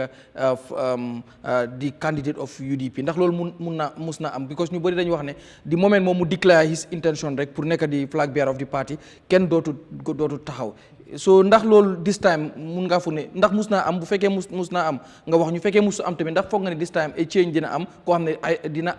challenge Lawyer Ousainou Darboe in a democratic process maanaam ñu jaarale ko fu UDP wax but not like comme si internet bi wala si yeneen forum si ak yooyu. Ganum am nga nit ñi foog ñu understand the process of UDP. Ñu dañ doon wax ne Ousainou Darboe to apply keneen di ko apply. La élection nekkul ne Ousainou moo apply ñetti nit di ko apply. ñetti nit ñoo apply last election. Lawyer Jammeh bind na pour mu di flag bearer of UDP. Mr Mbow bind na pour mu nekk di flag bearer 2021 ñu ne am na loolu so c'est pas le mot nobody ok loolu it's not democratic loolu is not democratic kenn ci boppam lii moo tax c'est pas le you are interested to apply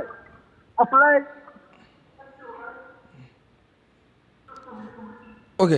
Sirifo déggante bi nekku di neex noonu soo ko mën a defar pour tamit ñi nga xam ne ñu ngi seetaan ñu mën a dégg bu baax su ko defee balaa mooy ñëw si Bakary Ba ak sama yeneen panélistes yi ak tamit open line si tamit pour xam naa audience yi tamit bëgg nañoo dugg ñoom lu ñoo wax ni am ku bëgg a wax si mbiru UDP tamit joxe si ko mel ok Sirifo continue. waaw so lu ma la nekk di woon ne ku nekk am na right pour apply so nga même fu jam wala ñun di ko UDP mu patio di patio mi yalon amanka bi patiti ñim patio lota la kabrin 1996 la ñim patio lota and a process la soto akala kul ke ñame and those historic process that's what the party is going to follow and all of us have to respect those historic principles. Nothing should change or femanya na taraje bembe na miro falina. Purka tambi o historic principle melbe pationa. Anung akumat la pour mobe yo but. So but before that will arise. Na focus nya de kalametika UDP agenda wapi. ka banko be tembo men to ka fo mo le comme ata fon ya fo nyame understand and nin ka UDP I mean ka je ko nin wato sita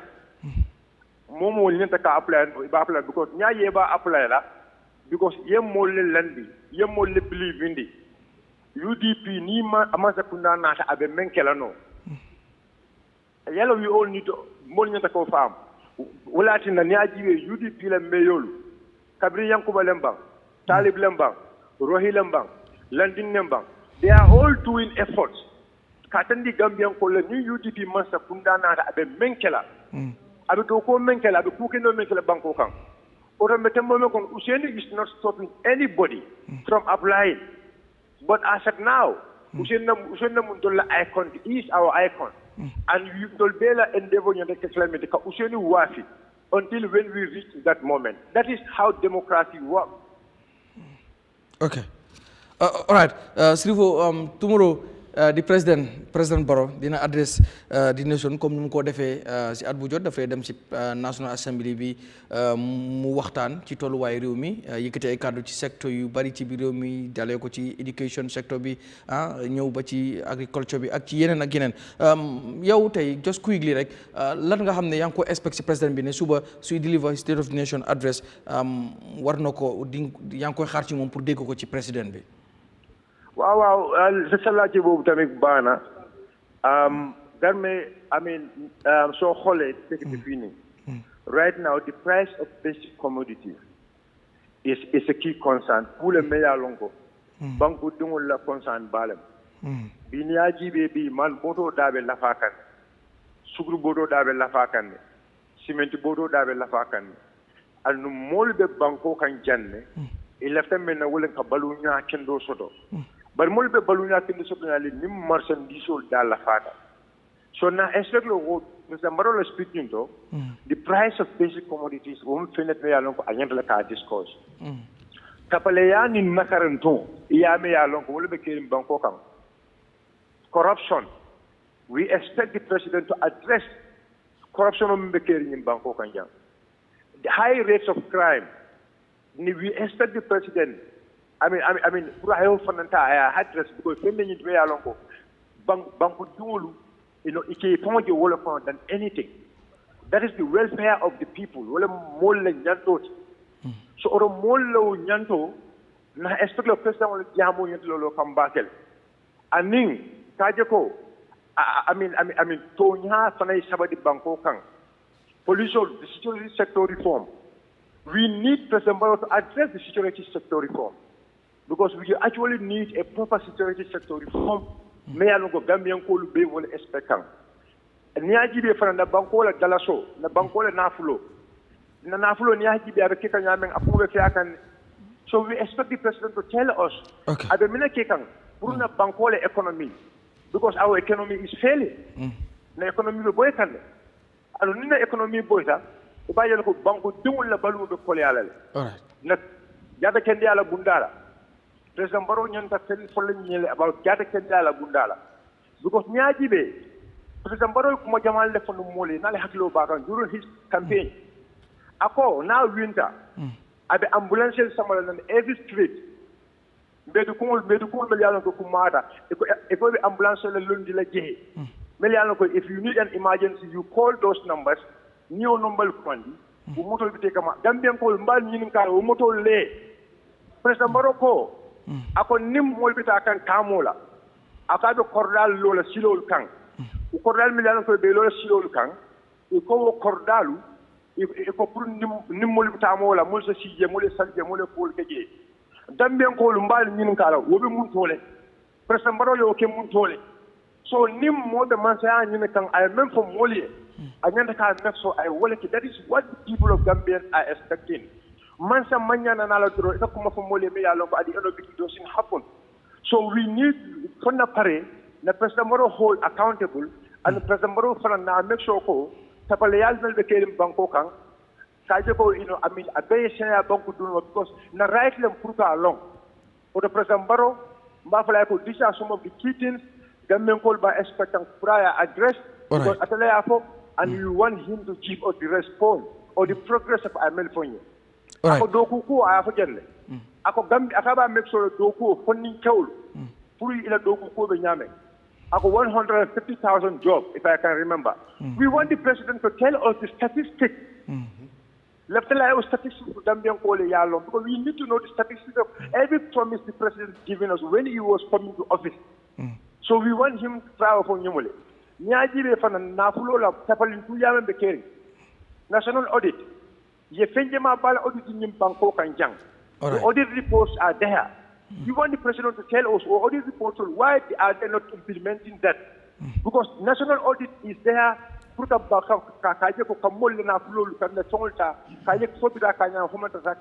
Okay. So new audit report on that. We expect the president to tell us the audit reports. The audit reports also. So these are some of the key things. I expect the president to come and address the Gambians about it. All right. Thank you Sirifo Sonko mi ngoog su ko defee xadi quickly rek nga jël tamit Bakary moom suñu panel moom tamit mu ñëw balaa ñu jógee ci topic bi because ñu ngi war a dugg tamit ci beneen topic boo xam ne is very interesting su ko defee ñu mën a jeexal mën a bàyyi honorable moom ndax suba moom it mi ngi war a dem ci parlement bi su ko defee ñu mën koo bàyyi mu dem mën a teel a dem noppalu just moo bàyyi la rek nga daaneel fi nga nekkoon balaa waaw fu ma doon wax mooy dégg nga foog naa ne even relate na because of waxi corruption yaa ngi doon latte ndax askan wi am nga lu nekk di xew mun nañoo make another choice waaw te maa ngi doon joxe some of challenges yi even though cost of living challenge la within Gambia gis nañ ne yeneen dëkk yi tamit ñu ngi suffer the same issue with regards to cost of living but foog naa ne ñun dañ war a xool inward ñun ñu try pour régler suñ own problems because of ñun suñ problème moo nekk lan nekkun di meet suñ own demand lu nekk ñu ngi ko import ñun moom importing nation leen su ma ko mënee waxee noonu so loolu nekk na problème corruption mu ngi ñoo daaneel wax naa mbiri fuel bu missing parliamentarians yi ñu ngi koo gestu assets yi Jammeh allegedly stolen assets or assets yoo xam ne daf ko acquire fraudulently jaay neen ko xaalis yooyu noonu yu ko gaay jaay at a very very low rate for some of those assets ba pare xaalis bi kenn xamut fan la xaalis boobu nekk ndax denca nañ ko si biir benn account pour ñu xool naka lañ ko use ak yooyu noonu yëpp parliamentarian si ñu ko gestu gis nañ caabi mu ngi fii moom moo nekk di moom moo nekk di bàyyi ñu baal ko si loolu boobu after ñu wax laaj ko si wax wante pour leeral ne am na yu bari yu nekk di xew wante ndax loolu du affect NPP ndax comme ñu xew ni yëpp waaw loolu laa because ñu ngi waxee ne coalition rek moo fi war a jëlee président Barrow ndax loolu Gambien sami war nañoo mën a believe ne only a coalition moo fi war a mën a jëlee président Barrow bu fekkee ñu ngi wax all this allegation ñu ko dox ci benn parti ci benn government boo xam ne moo nekk ruling party bi ba still now ñu war a wax ne that party dafa strong ba léegi pour nga war ko fee jëlee you need to have a coalition looking at the trends of sun politics yi yëpp soo xoolee sun results yi yëpp yu nekk di am sun elections yi loolu moom tam si boppam kon métit bi nit ñi di wax kon est-ce que lu dëgg la waaw xam nga lu xew mooy mun na ñëw wax sentiment si nit yi yëpp ak lu nekk ku nekk joxe sa opinion ak lu nekk wante data du dee fen te data bi lu mu feeñ mooy lan soo xoolee président bi lu mu win margin bu mu win mu jógee foofu noonu ñëw si National Assembly xoolal the margin the only part fu opposition bi mun a wax ne fight neen tuuti sax ba mu xaw a daan tuuti moo nekk si local government waaye su rombee loolu ci legislative election yi tamit non si legislative election bi duñ ko bëggee woon de non ruling party bi non come on non man foofu suma domaine nga ñëw si yëfi parlement si yëfi parlement bi non si yëfi parlement soo ñëwee si yëfi ñaata député la di ruling party am den am over 17 or 18 18 loolu is a big number te loolu dafa nekk ci ruling party yi nga xam ne xaaral loolu den wax ne NPP lan la am coalition NPP so put together NRP members all the other some of the independent members yoo xam ne xanaa xamuloon ne NPP suñ dee vote anything loo xam ne 50% la needun any other parties pour ñu vote the only time lu gaay NPP need moo nekk quorum for example entrenched clauses constitution bi war a ñëw second reading for the constitution boobu noonu they need 42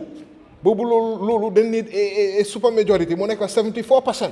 moo nekk 42 of members su rombee loolu most of the rulings yu parliament day def 50% la 50% la simple majority NPP needun kenn only people ñu nii moo nekk seen coalition mooy kan ñoom seen NPP seen boppa NRP ak ñeneen yi independent members ñooñu rek la gaay nit su gaay pour ak some of the other members yoo xam ne they are there or here but some of them are part of them so pour wax la trends yi numbers yi data bi lu mu nekk di ma wonde elections yu nekk di jànga su trend boobu continue I think considering ne UDP fu mu nekk nii then how are weakened by this they have been weakened by this loolu moom kenn mënul koo nangu kenn mënul koo bañ so loolu yëpp foog naa ne right now sax momentum bi mu ngi gën a move towards the NPP coalition si man loolu laa gis si suma analysis bi man but man xam naa ne Gambians ni ñoo voté melut ni like everybody ñu ñoo voté so that's what I think suma xalaat daal alright mi ko su ko defee xam naa Bakary moom dinañu jooy léegi nii honorable damay ñëwaat ci yow rek balaa ñuy ñëw ci sona bi ak yeneen yi bëgg naa tamit ñu ñëw ci ndax political situation bi ci réew mi fii du UDP rek nga baal ma sax ma dem si Bakary after ma doog a ñu si yow yes Bakary welcome back si Sunu Reew yow si panel bi nga bokk comme ni ñu ko waxee rek Sunu Reew c'est big family boo xam ne ñu ñëpp a si bokk réew mi yëpp a si bokk sax tey moo tax suñu yeneen panélistes yëpp lañ bëgg a jël moo tax tey even dinañ bàyyi audience yi ñëpp ñu dugga because of ñëpp si panel bi lañ bokk da ngaa romb nit sax mu ne la dama bëgg a ñëw as a panelist and then of course di yéen ñëpp di ngeen ñëw insha allah so Bakary lan mooy sa réaction rek ci honorable Ousainou Darboe dégg nga kàddu yi nga xam ne wax na ko pour adresse parti internal issue yi nga xam ne mu ngi doon xew ci biir parti bi wala gis nañ yenn kàddu yoo xam ne jug na ci ñoo xam ne ay kilifa lañ ci biir parti bi déclaration bi mu def ba wax ne itam sax ne moom 2026 dina wane li nga xam ne mooy intention am pour flag bearership bi ndax yow jàpp nga ne loolu dafa am any message boo xam ne dañ koy làq ci biir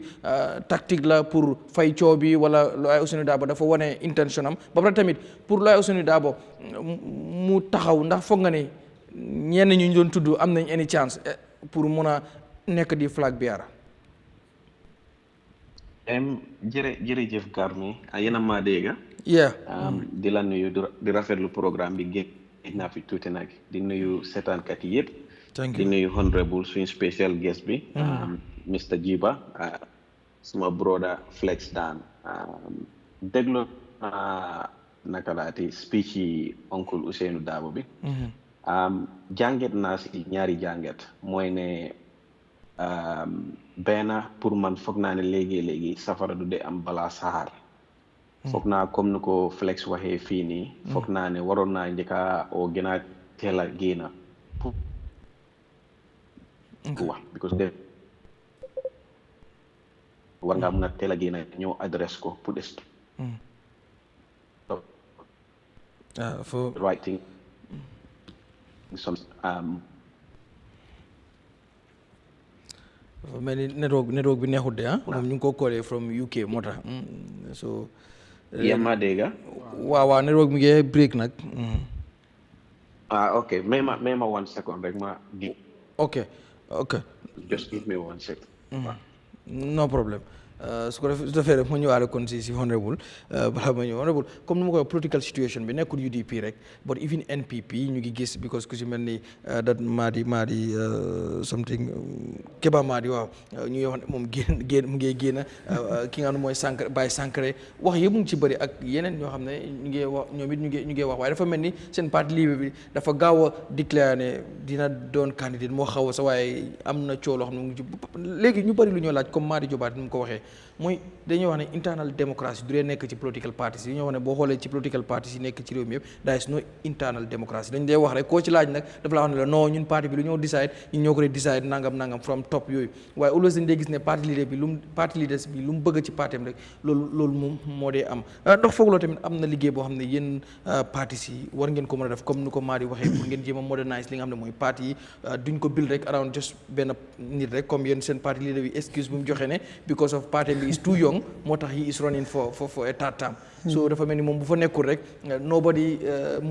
is not fit pour mën a yeggali liggéey bi dafa mel ni moom loolu la so loolu noonu ndax jotul nag ngeen war a taxaw pour mën koo adresse. waaye dinañ may président Barrow loolu parce que moom soo seetee moom ñëwam moom bu mu ñëwee first time dafa ñëw as an independent candidate bu NPP taxawee mu nekk candidate benn yoon la di taxaw bii mooy ñaareel bi foog naa loolu dañ ko war a qualifier mais bi si kanam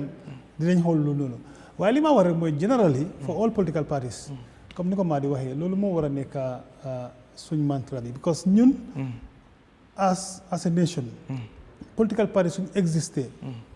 kenn ku ci nekk soo bokk si political party dafa am lu tax nga bokk ci parti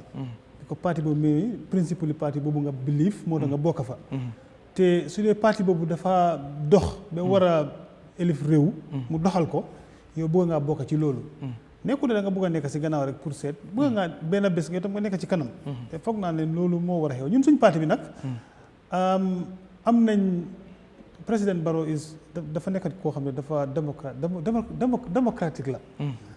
moom nekkul ne dafa am that intention pour run for 3-4 terms in this country man I can attest to you even in the political party daf ko dee wax all the time si statement sami naan ne political party bi dafa bëgg pour mu nekk ay household name in the Gambia pour moom su fa nekkutee pour ñi nga xam ne ñoo des si parti bi doxal political party bi ñan ñooy des si parti bi mooy ñun ñi nga xam ne ñoo faa des anybody can become the flag bearer for 2031 pour nga nekk président maybe président Barrow du contest time boobu noonu soo foog naa ne moom wone na loolu si biir parti bi ñun suñ bopp ñun gis nañ loolu bu baax a baax a baax waaye for all the political parties loolu moo war a nekk suñ décision anybody koo xam ne pare nga pour taxaw ba moo doon 2-3 times war ngaa mën a pare pour génn pour keneen tamit ñëw sa place pour ñu doxal political parties yi loolu mooy tax dëkk bi tamit dem parce que di nga gis ne comme you have a lot of potentials yoo xam ne ñu ngi fi mën nañu nekk presidential candidate for each political party fu ñu bokk rek waaye mënuñ koo nekk because benn nit ki moo fa nekk di all the time waaye nag loolu dama ko qualifié moo la ma ne man suma parti bi benn terme rek la président Barrow am under NPP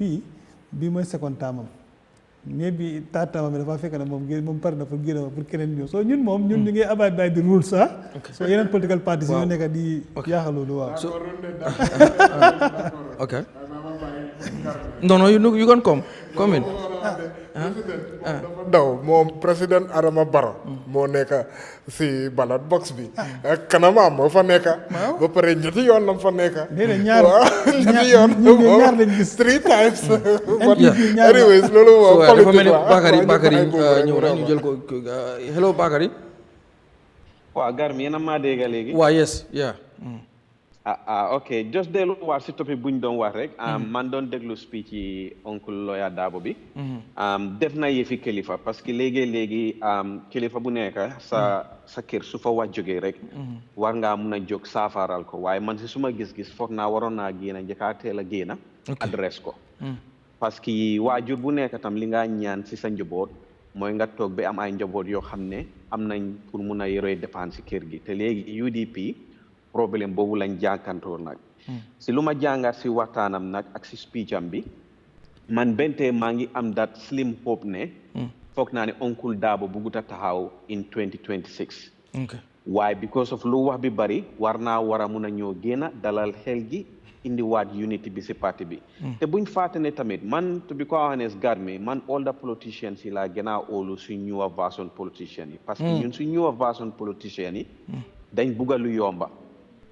du ñoo bugga yeneen yi ñoo fekkaleen fa te soo seetee maa si ñoom Lawyer Darboe bi maa si ñoom Halifa gi lu ñu liggéey si politique yi Gambia ñun politiciens yu ndaw yu ees yi parew ñu fekka ñu ko fa wi wani ready made te lu nekk tamit dafa am structure am process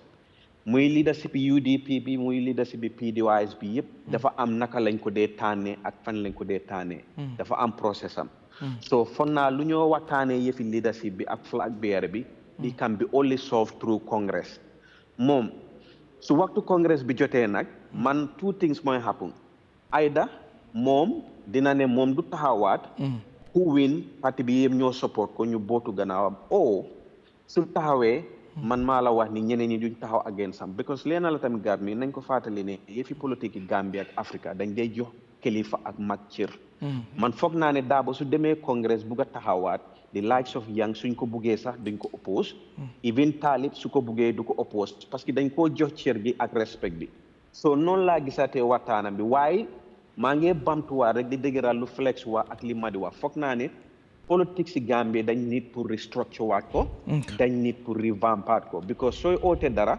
na fa fekk yow yaa ngi sooy uyu su ñoo ŋaaña président Barrow ne warta taxaw taataam na yeneen parti si di waxee loolu tamit am within ñu am structures yoo xam ne tamit ku taxaw flag bearer once or twice maximum twice yow waruloo mun a taxawaat parce que if you expecting a president to do that the opposition is a government in waiting tamit war nañoo preach lu ñoo wax maa ngi doon ree bu honorable Ceesay doon wax ne président Barrow benn yoon la taxaw as NPP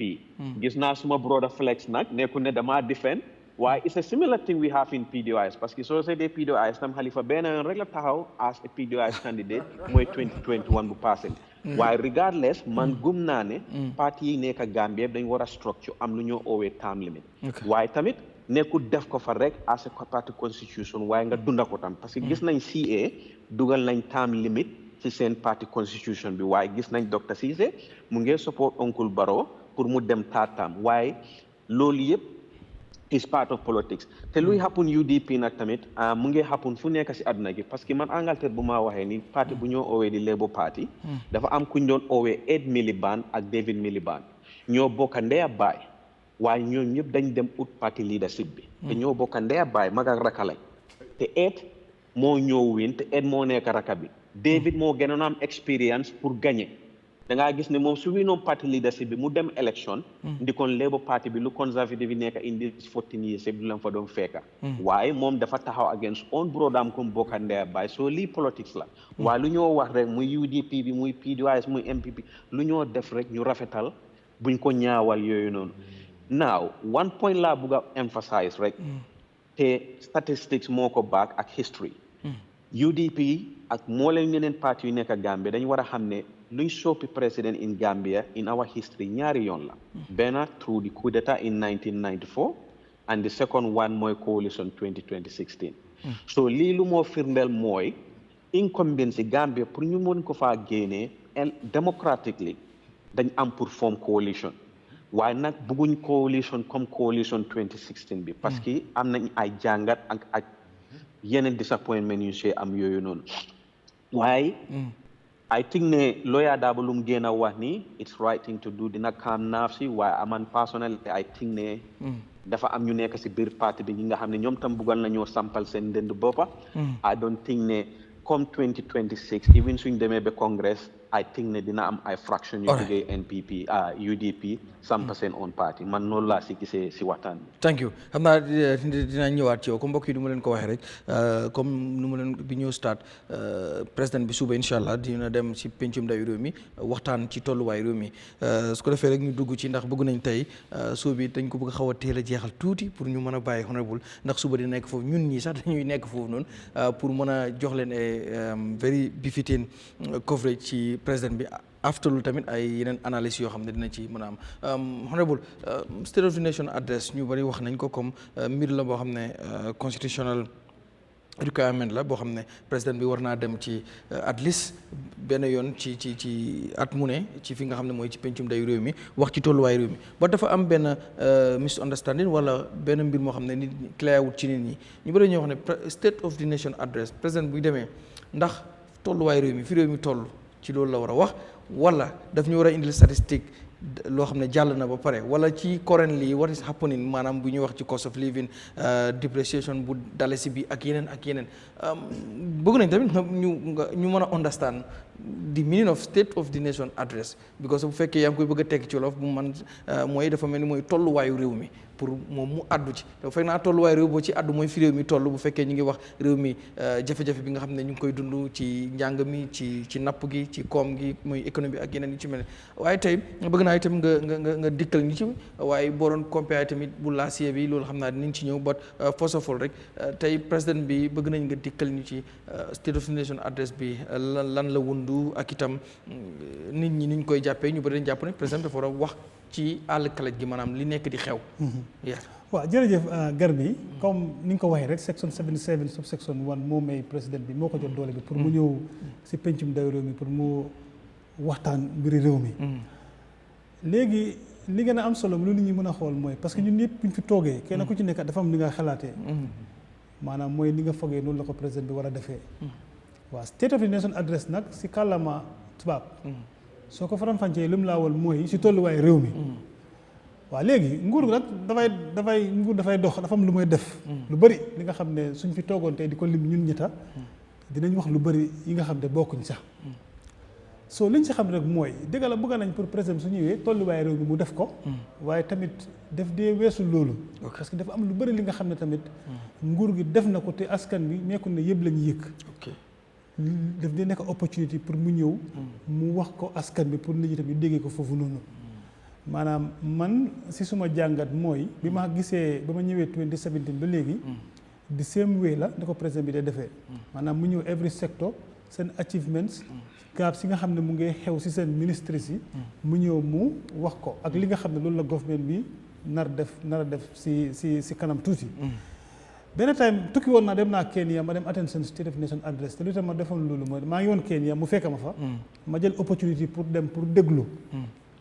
naka la di def parce que ñëpp xam nañ ne Kenya is a bigger nation than the Gambia naka la di defee seen sona ma compare ko ak bu Gambia so bi ma demee foofu noonu toog naa si kaw ma déglu Samuel Ruto of course process bi li ma wax ak ni mu ko defee ak ni ko président bi defee they are all similarity gis naa fa bigger similarity maanaam lépp li nga xam ne comme xewoon na ci gannaaw indi na ko li nga xam ne mu ngi xew currently wax na ko ak lim expect pour def in the near future loolu laa fa gis moo tax su ma toogee suñu waxee ne président war a wax tolluwaay réew mi nangul naa ku nekk ku wax ne président war naa wax tolluwaay réew mi nangul naa ko ku nekk parce que loolu dafa important waaye nag dinaa bañ pour nit ñi wax ne président war na wax li nga xam ne moo jàll loolu tamit du ma ko nangu parce que dafa bokk si liggéeyam bi te moom dafa am right pour mu ñëw mu wax nit ñi li mu def ak li nekk di xew soo léegi-léegi nag nit ñi fu ñu dee amee jaawale mbir mi mooy man lan laa bëgg pour mu wax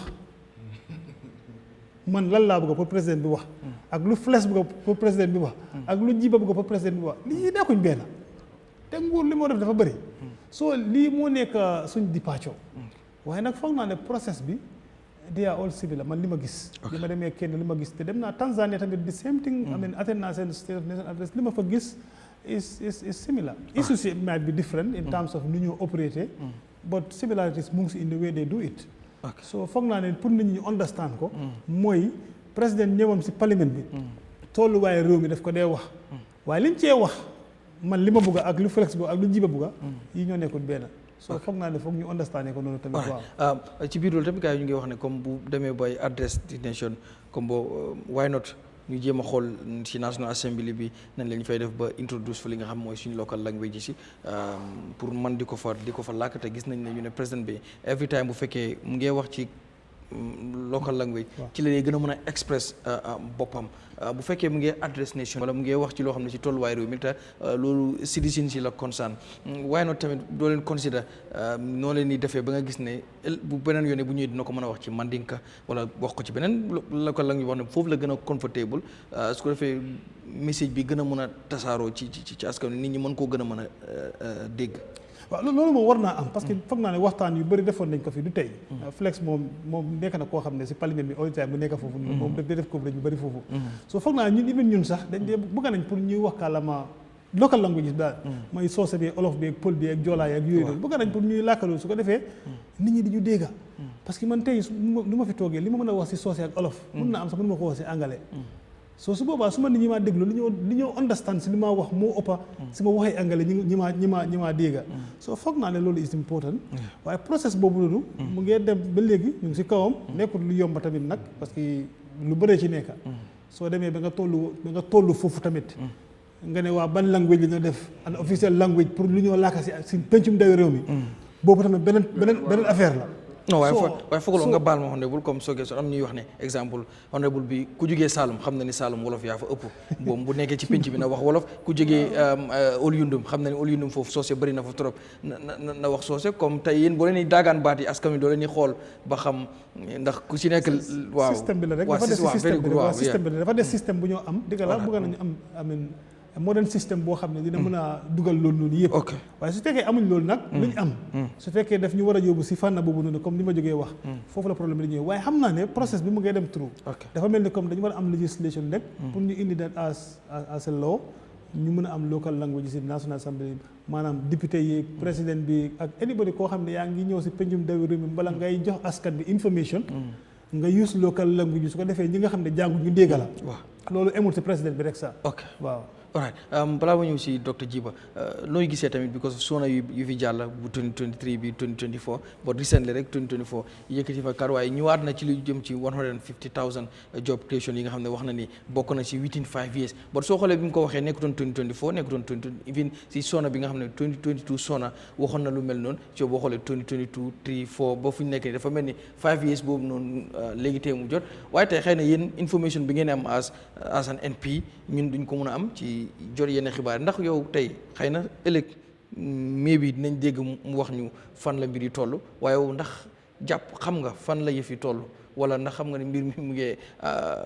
ngee dox tey boo doon xool tamit ak ci yeneen yoo xam ne waxoon na ko ba ci agriculture bi ak ci yeneen ndax gis nga ci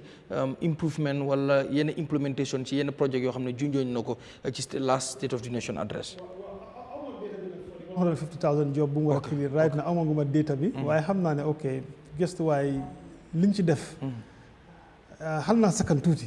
mënumaa wax ne àgg na 150,000 parce que xaw ma exactly naka la right now te mënuma speculate anything waaye li ñoo war rek mooy président bi dëgg la dafa amoon mbébét pour def loolu noonu mbébét moom maanaam pour doomi aadama nga def ko nga am ko nga liggéey ci lim ci am nag right now loolu mbébét nañ ko xam ëllëg parce que dina ñëwaati pour mu jox ñu figos yooyu noonu lu ci gaa yi jot a def ak lan moo ci des su ko defee dinañ mën a xam loolu noonu insha allahu rabbi li ma wax si 2024 State of Nation address bi amoon na ñëwoon na wax na yu bëri si wàllum agriculture bi soo seetee si waxam bi waxoon na ne in 2022 agricultural lifin bi woon xam nga ne amoon nañ 10,000 tons of ground yu gars yi jëndoon waaye soo seetee 2024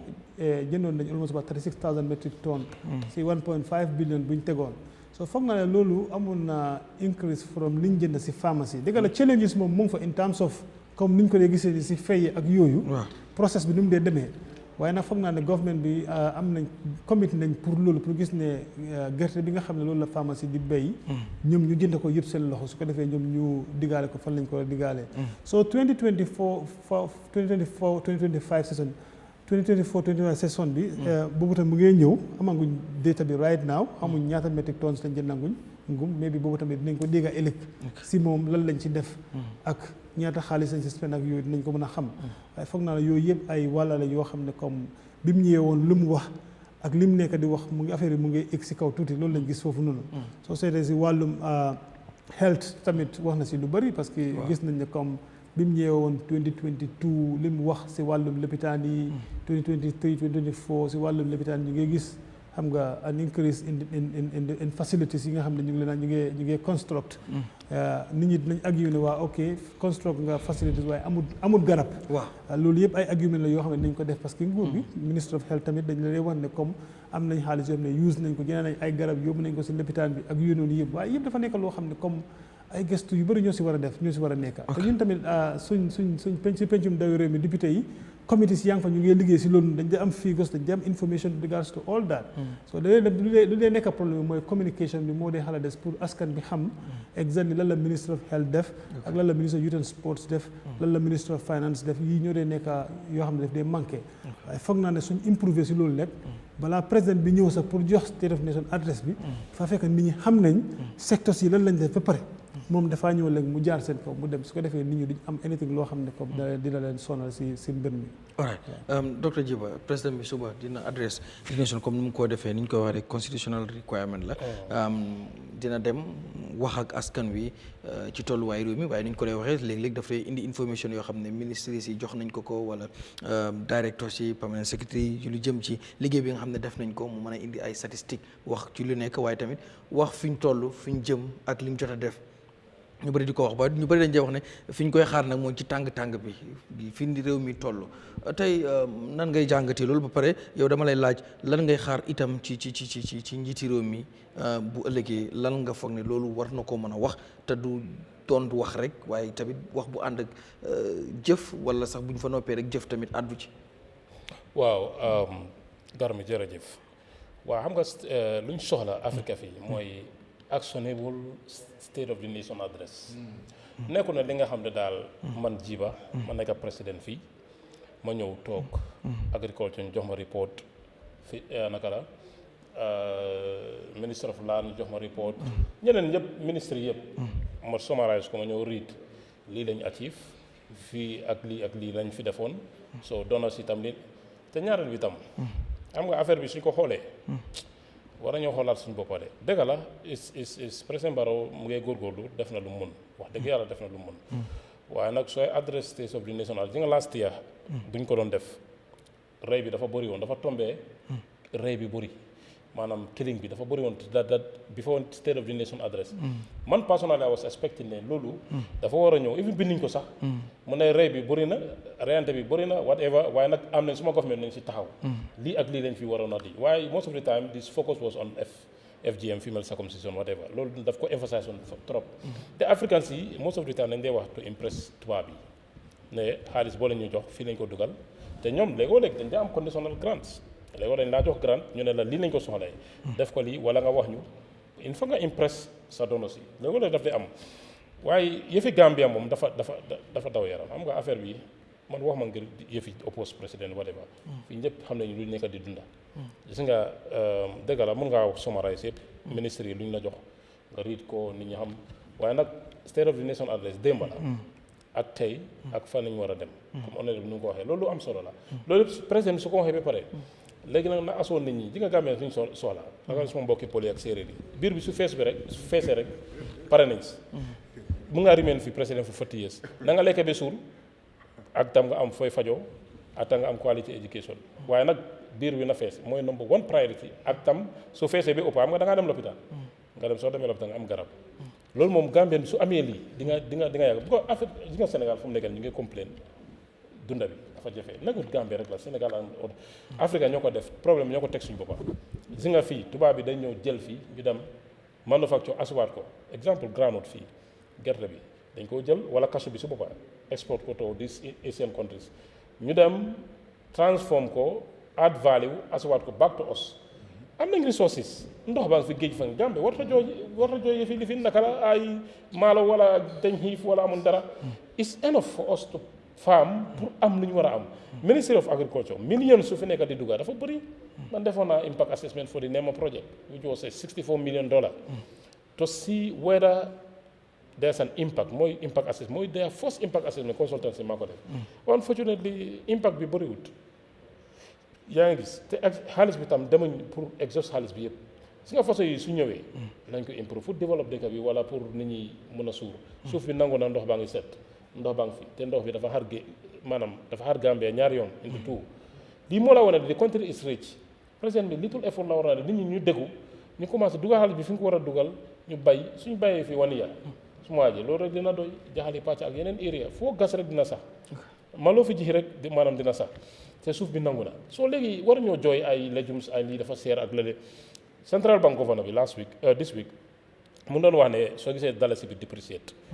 loolu mooy suma sànn affaire bi mooy ne lu ñu dee gënde si Sénégal mu ëppa maanaam lu ñu dee import waaye are we importing ay légumes mu ngi wax cucumber ak yeneen loolu mën nañ ko fii def benn $50 million rek $50 million mun naa solve some of these problems xoolal Burkina Faso président bu mu ñëwee dafa assi tracteurs yu dul jeex loolu soo ko defee nga ne citizens nañ leen back to work bara soo ko defoon élection mun naa winaat élection mu assi lot of tracteurs ñu ne leen xam nga pare naa pour réforme dëkk bi nañ ñëpp ñëw youth su nekk back wi dellu leen back to the Gambia ñu dem farm nga mécanise ko nga improve their pay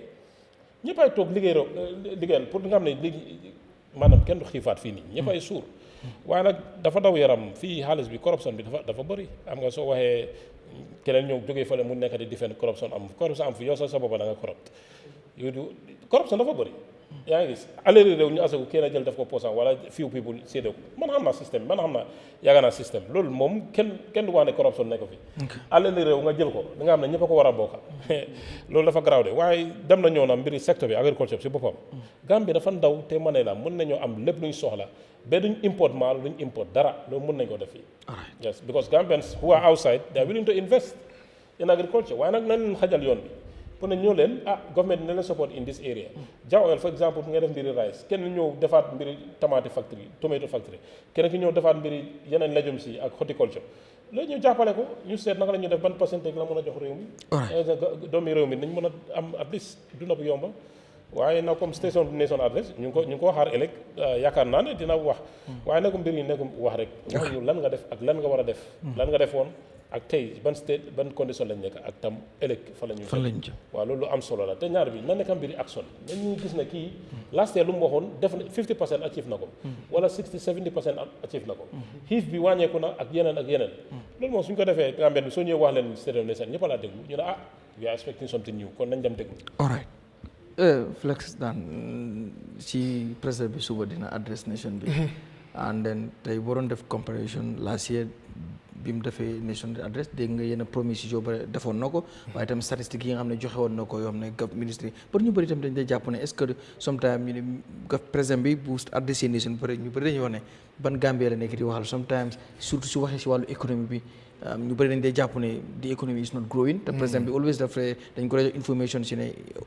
the economy is growing nangam ak nangam ba sometimes dafay jox ay percentage tey foogloo ne léeg-léeg comme yenn Gambien si benn gëm-gëm wala gis-gis bi ñu ci am mooy par exemple sometimes ministre bi wala ministres yi ci boppam dañ ko dee misinforme ci yenn yi moo tax State of the Nation address boo xoolee li am ak réalité bi ci ground bi dafay xaw a wuute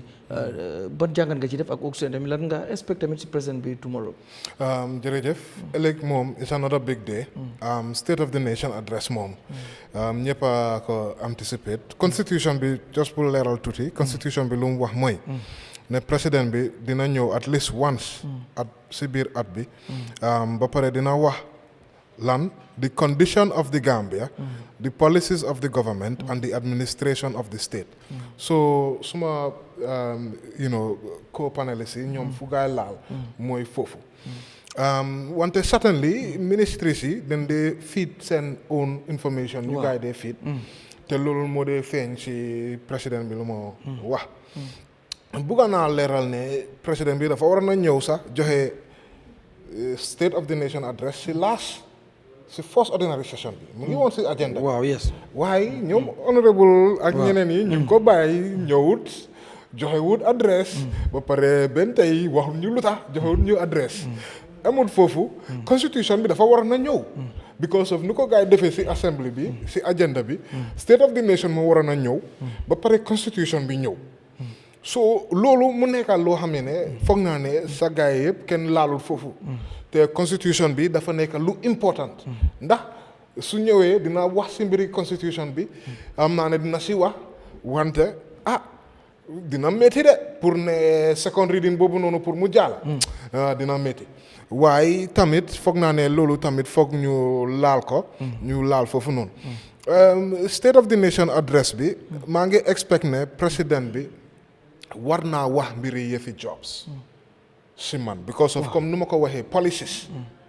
one of the policies moo nekk pour mu create 150,000 jobs 150,000 jobs soo ko xaymayee whole population bi about 2 point something almost 3 sax su ma ko mayee ba 3 dafa equate to about 5%.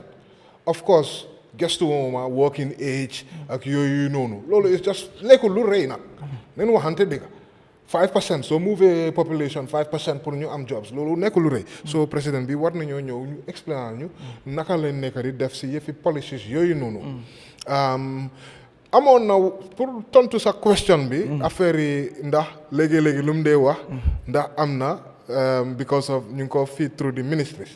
président bi am na nit ñoo xamee ne war neen war di gestu every speech bu ñëw ñu gestu ko bu baax because once make on a mistake si State of the Nation address am bu mu waxoon yëfi Disabilities Act bi dafa juumoon si at buñ ko approve on buñ ko pass on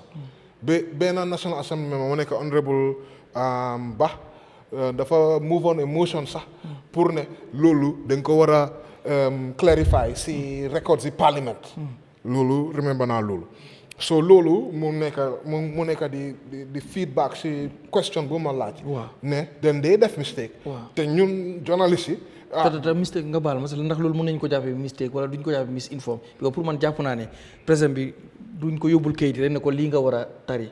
maanaam lii nga war a jàng ci ministre yi bu ne lii nga ci war a wax nangam lañ ci def nangam faaw ñu xoolaat ko mais bi information la boo xam ne est-ce que du dañ ko misinform bi ko fekkee mistake la pour man président bi du ñëw rek riit noonu te xoolaat ko revise ko waaw d'accord naa yow waaye askan ñoom noonu lañ ko dee jàppee ne dañ ko dee jàppee ne misinform wante man tamit lu ma gëm mooy comme the buck stops at man duma dee bëgg a wax ne den misinform président bi ñëw mu wax si man d'accord ma si loolu because of lu ma gëm mooy the buck stops at him ba pare président bi dafa nekk ay président koo xam ne dafa am 5 advisors o ñaata advisors rombut loolu am na advisors ba pare am na whole unit ñu nekk si rona so loolu yëpp foog naa ne den war di check wante just pour joxe exemple boo xam ne happen na just this Monday finance minister bi ñëw na joxe na statement te mistakes yi ñu ngi fa woon ba mu wax ne dina correct statement am bi mu submit ko waat to parliament just pour wax la loolu président bi su ñëwee mu joxee mistake loolu lan la twice in the 1 week cabinet ministre ñëw na joxee mistake error ñëpp a ko gis honorable mu ngi fi finance minister bi joxee na statement blunder I'm sorry to say a lot of it was blunders même ba si seen boppa ñoo ko daan pick ko out ba mu de non don't look at the statement look at the table bi dafa correct waaye lu gaay binda lu gaay wax foofu noonu am na yenn mistakes ba honorable Mbow mu pass a motion pour lan ne di demand ne finance minister bi dafa war a dem mu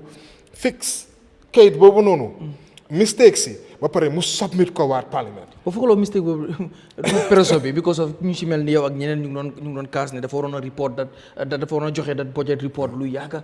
waaw lu tax muy dile est-ce que demul ba presso bi xëy na mu ñëw def ko te fekk parewut wala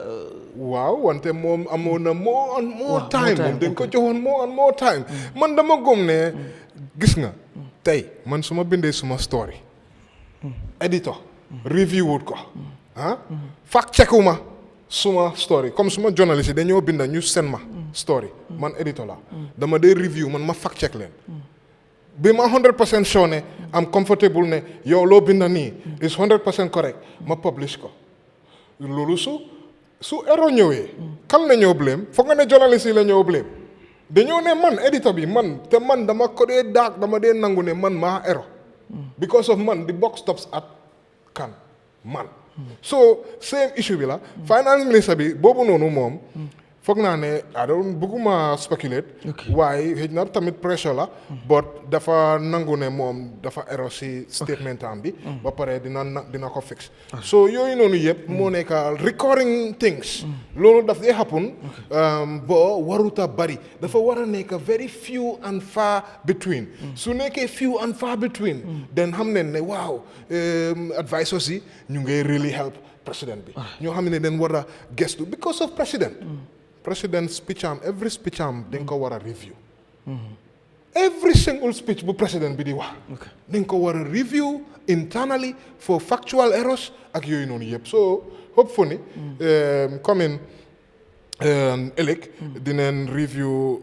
errors yooyu noonu ba pare dina nekk just hope ne tomorrow daal loolu du am na leneen tamit lu ma bëgg a yokka rek am naa yu bari waaye bii moom ba ma yokka bi mooy yëfi electricity gis neen ne 2025 moo nekkoon NAWEC universal access to electricity at bi su jeexoon NAWEC seen agenda bi seen plan bi pour electrify dëkk bi every single household dafa war a am electricity waaye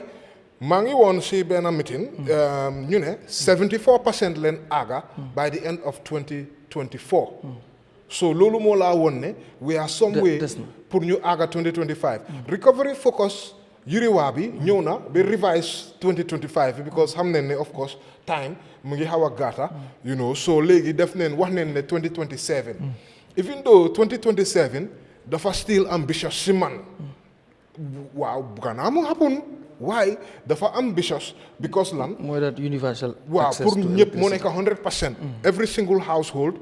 am na access to electricity boo gisee ne yow amuloo electricity yow la ne yow nga toog nga bëgg a ne off the grid nga dëkka te loolu daf day mën a happen even be abroad am na ñeneen nit ñoo xam ne ñoom ñu ne ñoom bokkuñ si grid bi ñoom solar la ñoo survive by ñoom loolu la waaye pour leeral figures yi ak facts yi soo xoolee from ba 2020 then amoon 62.1% of all households were electrified 2019-2020 loolu soo xoolee si yiri waa NDP bi mu ngi fa wax naa ne end of 2024 yokka neen ba 74%. So loolu mu laa woon ne electricity lu yokka is about less than naka is about 12 or so %. Leen yokku from like 2020, 2021, 2022, 2023, 2024. Loolu mu nekk 4 years yokka neen by what 12%. Ba pare ñu war a yokka léegi 74% leen tollu right now. In end of naka lañ ko ooyee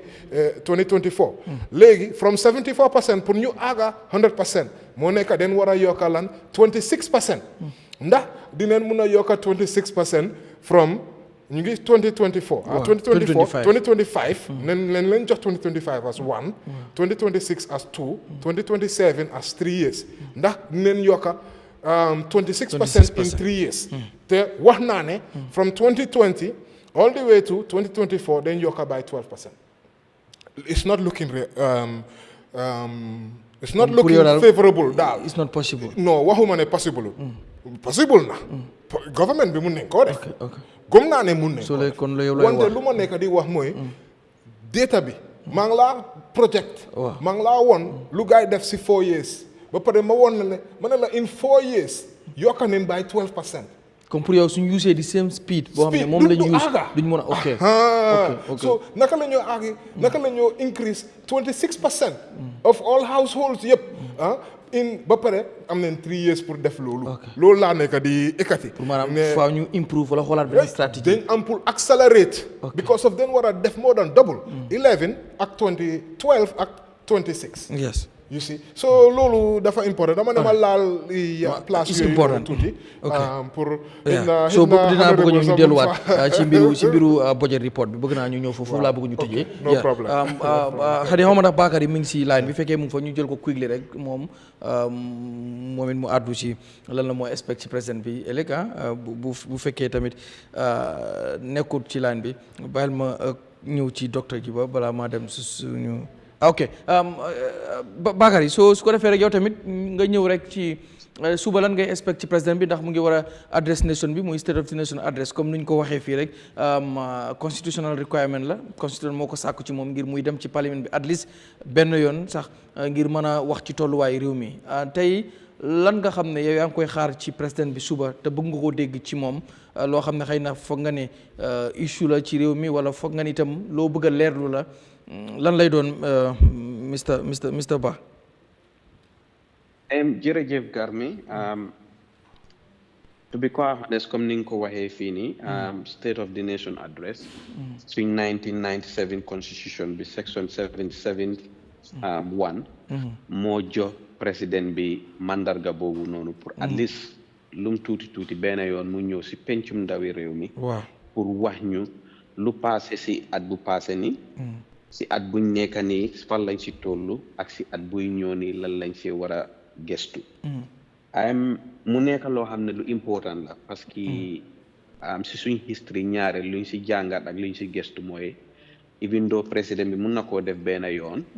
waaye moo daan benn yoon waaye always benn yoon lañ dee gis moo tax the state of the address nation benn yoon bi daf dee important trop waaye pour man foog naa dañ nit pour restructure ko again because soo seetee the state of the nation address bu 2024 bi speech am bi was 33 or 34 pages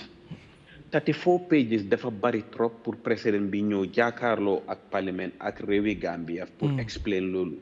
kon naa dañ ko war a break down in a way boo xam ne président bi am na ay ministers yu war nañoo mën a ñëw update house bi update Gambia gi ak ñun ñëpp regularly moom su ñëwee dafa war a pour ñëw summarize ko rek mu am ay bullet points ndax mu am lu ñoo oowee punching points waaye su war a ñëw read loo xam ne almost 35 pages la loolu pour man information overload la ba pare dañ ko war a structure waat in a way tamit dafa war a realistic gis nga suñ state of the nation address man nu ma ko dee gisee mooy it's two ways one about the reality but two also dañ dee jéem a appuyer suñ donor partners yi soo bàyyi xel the state of the nation address lu bari luñ fa dee def it's not about the reality of the Gambians but luy happen Gambia ak lan lañ bugg ak lan lañ soxla oo lu happen noonu but tamit comme ñu dee dimbale lan lañ war a wax ñooñu so loolu daf dee nekk a difficult place bi nga xam ne président bi pour mu manœuvre ko fine tune ko daf dee jafe te man tamit ñaareel dama dee wax leena président Barrow am na lu ko yàlla jox ko président Gambie yu bari am na nu mu doon summarize that state of the address nation gis nañ ko Sénégal dañ dee def loolu suñ làkki si français ba pare dañ dee ñëw summarize ko in wolof président Barrow tey mun naa laaka wolof nu ko neexee mun naa laaka soose nu ko neexee mun naa laaka pël nu ko neexee ba pare tamit dégg na English tey soo laakee olof nga laaka pël nga laaka soose soo bàyyee Gambien bu déggul ñetti laaka yooyu noonu bu bari de te foog naa the state of the nation address Gambien si dañ si war a gis seen boppa of course now ci lu bindoon last year ci 33 pages bi am na yu bari yuñ si namoon ak luñ si waroon a this year ñu jox ñu comme ay comptement lu ñoo ooy si sosé comptement ñu seen ndax lu ñu waxoon am na now one of the biggest point dinaa jox less than this credit always ñun suñ finance minister bi as of today joxewut suñ Q4 finance report bi si last year so su président bi waree ñëw ëllëg pour jox ñu state of the nation address te ñun ñuy Gambien ak suñ néegi député bi amuñ Q4 report from the finance minister te finance mooy amee yëfi koom-koomi réew ak luy doxal réew kon state of the nation boobu manquel na ñu bari I think ne président bi war naa make sure ne the minister bi particularly the finance minister that quarterly report bu moo jox parliament muy happen parce que suñ amuñ Q4 report bi si 2024 bi kon naka la ñu président bi di mun a waxee ñun suñ koom-koom yi réew bi ñaata lañ dugal ñaata lañ frais ak ñaata lañ dese wala ñaata lañ leb ñaata lañ abal duñ ko mun a xam so loolu is a big significant failure boo xam ne foog naa ne nit nañ pour address ko balaa ñu dee am state of the nation address secondly ñun ñëpp dañ dee toog di gis ay numbers yoo xam ne économie mu ngi improve waaye ndax loolu match na the reality of the living conditions of Gambia is a big difference parce que tey soo seetee saaku maalo ak saaku liñoŋ ak saaku pompiteer lu mu doon jar last year dafa yokku this year so soo waxee ne économie mu ngi increase wala mu ngi improve waaye aspect Gambia bi mu ngi struggle loolu match the reality of what we going through so loolu tam dañ ko war a gëstuwaat man jóge naa Gambia lu yàggut ñu wax ko waxuñ ko there is a lot of unprecedented development yoo xam ne président bi somba na ko mu ngi koo def so loolu gërëm nañ ko si ñu ngi ko see santa parce que flex lu mu laal fii sa yi fi courant sax man am a living witness to that man su dëkk bu ma jógee in ñaani jaa tali mu suñ koo am dis ya dama dawal suma moto si koo tali ba suñ biir dëkk bu ma fa demee gis naa ne gaa ngi wee ay electricity waaw ba dugal nañ ay meters already. waaw currently sax wax nii tamit. yaa pour dëggal ko rek currently sax lampo yi ñu ngi tàmbalee tàkk xaw ma nag yaa currently yaa. exactly because man suma waajur bente suma yaay moom xam nga kookoo gi rek duñ dee bëgg a laaj kombo gi. bente mu ngi toog si dëkk bi man almost every day dinaa wax ku jógee Caameen. man just démba laa laajte ndax connect nañ meet te si ñu ne connect nañ everything all they need to do is just to put it on the grid. so dafa am ay development yoo xam ne yooyu gis nañ ko we can see it we can feel it dinañ ko wax waaye nit du lekk courant nit ki tam soo ko programee courant tamit dafa depend ban time la ñoo taal ak bu ñoo fay courant bi so it's not just about connecting the people but accessibility and how often tam la ñoo am courant bi because soo ma joxee courant ma am mita ma jël cash power top up ko waaye damaa toog ay fan wala xool fan bi yëpp aw ma courant loolu dafa mel ni joxuloo ma courant so dafa mel ni accessibility bi ak the level of supply bi tamit dafa need pour increase te bugguma suma final point fu ma daanelee rek this year buñ nekka ni ak at bu ñoo jublu si ni is a very important year in the Gambia te man foog naa di the priority is mooy ne our constitution man bugga naa gis président bi address loolu in the state of the nation address ak tam mu jël ay jéego pour reach out to the wider opposition ñu am compromise pour ñu am constitution bu ees because constitution bu ees bi dañ ko need pour even fulfill one of his promises mi nga xam ne moom it's not a promise of last year, it's a promise of since 2016. So pour man dundin bi jafe-jafe dundin bi bugga naa koo gis ak what the government is doing. Yëfi electricity connection bi baana ak developmentally gis nañ ko appreciate nañ ko. Constitution bi tamit is a priority, but suma final point mooy ne Gambia si yëfi state of the nation. Gambia dañ am loo xam ne ñun ñu ngi koo saaganee. Dëkka food self-sufficiency dafa important. Yow fi nga jógee Pancang man fu ma jógee ñaani jaa ak ñaani ak CRR note. ñun tey mun nañoo dundal Gambia gi maalo 24 or 7 throughout the year. te dëkka doo mun a depend yow sa ndundu da nga ko indi si beneen réew. Gis nañ ko fi bu Russia Ukraine woo bi starté njëgi farine jóg because ñun dañoo import farine te munoon nañ koo béy. Even electricity sax because gas bi dafa yokku mu lii. So ñun tamit président bi léegi war naa jël ay jéego yoo xam ne ñun suñ dund ni réew war nañ ko mun a kaaraangeel suñ biir dëkka béy ko because am nañ all the agricultural means to do that. Luñ dig nii rek it's a good government policy, the right investors, because ñun béykati maalo yi nekk si déggi we only grow rice 3 months out of the 12. Yeneen 9 months yëpp duñ dee béy maalo. So dañ war a make sure ne si 9 months yu des si at bi at least 6 months yu si des tam war nañ see béy maalo. Xëy na honorable Ceesay bu dëkka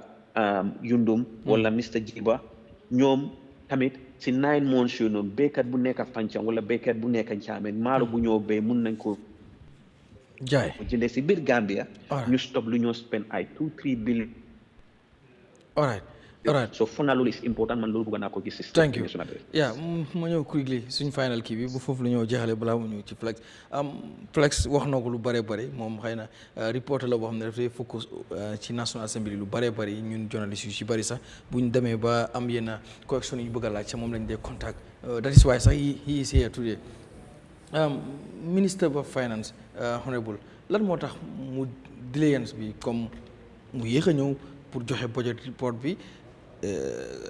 comme expenditure yi nga xam ne government bi def na ko ci ak yi nga xam ne moo ci war a nekk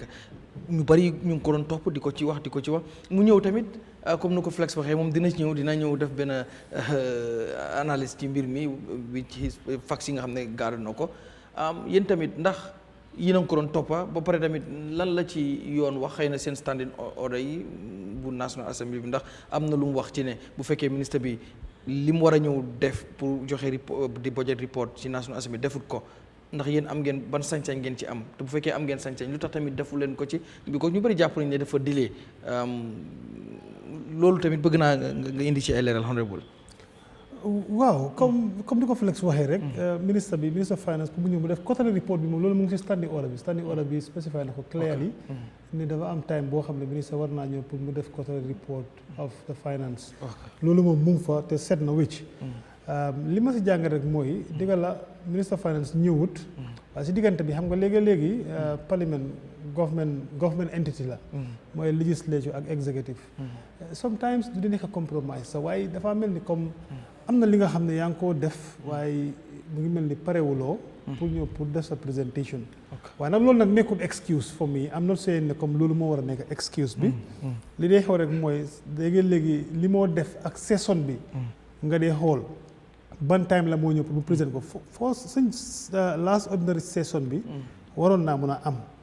amut understand nga loolu moo nekk digga bi li tax nag amut digga la nekkul ne comme man ma responsible xam nga loolu noonu minister of finance normally da gis ne comme seen communication dafa ne office of the clerk la moo dem and of course the oversight body bi nga xam ne moo responsible minister of finance mooy FPAC bi tamit so sometimes those consultations daf dee mën a am pour gis ne session bi dem na waaye mënuñ koo def si agenda bi or maybe dafa xala delay so dinañ ko war a mën a push to the next ordinary session sometimes parliament tamit dafa jël décision boobu noonu li nga war a def dafa delay waaye mënut a nekk si because suñu agenda bi su fuulee rek mënuñ ko cee defati te da nga gis ne foog ñu push ko to the next ordinary session su ko defee nga ñëw moo tax bii mënuñ ko na may excuse mënuñ ko may benn chance pour mu war a ñëw mu def loolu noonu because every session the first day minister of finance dafa war a ñëw pour mu joxee quarterly report boobu noonu loolu moo war a xew te loolu mooy dëgga te su fekkee defut ko parlement am na doole pour teg ko yar ni ñu ko war a tegee yar comme ni ko standing order bi ak constitution bi waxee loolu la ñu war a def so su fekkee anything loo xam ne comme dañ ko war a def defuñ ko loolu kon si parlement la ñun ñoo responsible loolu waaye waroon nañ ko mën a def waaye tamit moom tamit daf dee mën naa ñëw mu joxe ay ngante yoo xam ne am na li xew li jeexut soo su dee parlement mën nañ koo may to the next ordinaire mu ñëw mu def report boobu noonu mu indi ko so foog naa loolu report bi joxe démb ak bi mu ñëwee foog naa démb la barki démb waaw mu on Monday bi mu joxee report bi noonu ba pare yow yan kii jàngat nga ci def yow gis nga report bi ak yenn wax yoo xam ne wax na ko si actually bu finance minister bi ñëwee pour le report dafa fekkoon ne man tamit maa ngi amoon benn online meeting important meeting boo ne maa ngi ko def si office bi waaye bi ma ñëwee nag explanation bi ñu ma wax mooy jox na ay figures waaye soo seetee figures yi moo joxee si te ak liñ binda comme maajuñ te dafa am lu bëri li ci nekk loo xam ne comme nit ñi liñ si essayé li ñu waroon a gisuñ loolu noonu comme ni ko Flex waxee so ñun tamit as a caucus toog nañ pour seet figures yu gis ne ministre am indi na erreur te ñun tamit topp nañ ko pour gis ne loolu dañ ko war a rectifier pour ñu indi ko parce que soo amee MPs in parliament ñoo xam ne pro government MPs leen di support the agenda of the government bugga nañoo gis loo xam ne loolu la government di indi li nga xam ne dafay nekk lu déggu pour ñu mun koo support su fekkee ne comme dafa am li ci manqué ñun tamit suñ taxawaay mooy ministre bi moo tax Alaaji Mbow wax na mu ne Alaaji Mbow dafa bokk si ñun expectoon nañ ne an opposition MP mooy indi statement boobu waaye defut ko waaye Alaaji Mbow mi nga xam ne moo bokk si ñun ba pare mu nekk a member of the FPAC vice chair moo indi statement pour gis ne ministre dina war a dem pour rectifier loolu mu submit a correct version to the parliament soo foog naa ne loolu nekk na loo xam ne comme liñ ci jël jéego buñ ci jël jéego bu baax la pour gis ne ministre mu clarifier loolu moom tamit. Alright, docteur. mooy dat ministre of finance lu jëm ci budget report bi nga xam ne ñëw na ci lu ko dalee January ba June expenditure yi nga xam ne nguur gi def na ko ci dem na ba ci wax ne comme ci wàllum payum salary rek ak lu jëm ci wàllu ndàmpaay ak yooyu nga xam ne Flex na ci gën a ñëw liñ séntu woon ne loolu lañ ci waroon a def weesu nañ ko ba juróom-ñaari%, maanaam 7%. comme boo xoolee rek mu ñëw na ba ci 2.3 billion mu ngi waroon nekk 2.1 billion. su ak tamit delay bi waaye ñu bëri lu ñu jàpp mooy lii lu mu war di def la ndax standing order bu National Assembly ak even constitution bi lu ñu santaane la pour ministre bi di war a dem foofu noonu every session pour ñu war a wax fu ñu toll ci wàllu budget bi waaye dafa delay wax. waaw loolu comme honorable mu ko waxee. ak suma broda bi moom ministre of finance loolu lu ko war la maanaam te honorable wax na tam su deful lu mu war a def mën nañ koo teg yar waaye ñaareel bi tam bu mu ñëwoon di présent di am ay errors wala xëy na prépare wu tam xam nga yi suñ la ko jëlee da nga war a dem si kër bi nga revise nga xool ko just like you are preparing for an exam dañ la jox assignment ñu jox la defin da nga war a read soo read doo pass te mbiri assemblée bi tam nekkul Gambians rek ko seetaan other people the donors they are watching da nga la xanaa li ñuy xew yow as a full minister whole minister ñu jox la dara war nga ko revise léegi wala yenn figo sa war la koo xool da nga ko war a cram so ñëwee di taxaw fekk because da nga ko master already that's your field te ñaareel bi xam nga lan nga binda suñ nekkee dañ la sa secteur si wala département si ñoo la ko jox demal take about 5 days nga xoolaat ko bu baax su nekkee ne jar na lu ñu war a delluwaat nga ne change leen fii da ngeen am mistake boo demee adama matut waaye lu la war na def mu revise bu ko parlement tam pour face parlement yombul de sa field soo nekkee minister of education soo nekkee minister of lead da nga war a prepare because ñoom ñu ngi laa xaar one person versus the whole parliament doo expect because dañ laa sotti question si nga xam ne expect loo ko te loolu soo demut ba tontu noo war a tontu loolu gàcce la kon ministre bi wala ministre of finance wala keneen ku mun di doon war nañoo bàyyi seen xel bu baax ñoo xam seen secteur bi master ko yaa ngi suñ ñëwee da nga gis ne suñ ñëwee dinañ mën a deliver bu baax te war a ñëw focus most seen time si paper bi di ko xool rek di ko xool wala su nekkee de comme lu ko dal nii man dama gis ne daal na prepare wut wala revise ko bu baax because fan yi am na mu ngi woon Saudi to sign some of these grants wala loans and te loolu man dëgga ifa grants ak loan du mën a yóbbu Gambia wala Afrique kanam ñun nañ war a gëm suñu boppa ñu bay wala def leneen li nga xam ne daal suñu mécanisme agriculture fii mën na ñëw dundal suñu boppa loan si fu mu nekk nii dafa gën a yokku rek da nga gis ne suñ la joxee $10 million loan nga war ko fay in 5 years dafa yokku because dalasi bi mu ngi depreciate dalasi bi ñun ñu ngi use dalasi bi di gënda rek nekkuñ di attract nit ñi pour ñu ñëw gënda suñu bagage déedéet da nga gis ne loan bi dafa compound interest bi dafa yokk because dalasi su depreciate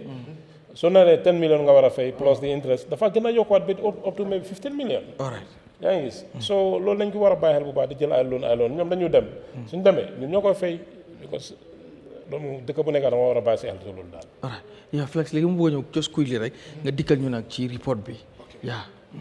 am na benn infographique bu mu waaw am na xale dina ko animate. mun nañ ko wone the first 2025 quarter one budget update. pour leeral askan bi ne of course finance minister bi ñëw na wante lu gën a missing sax si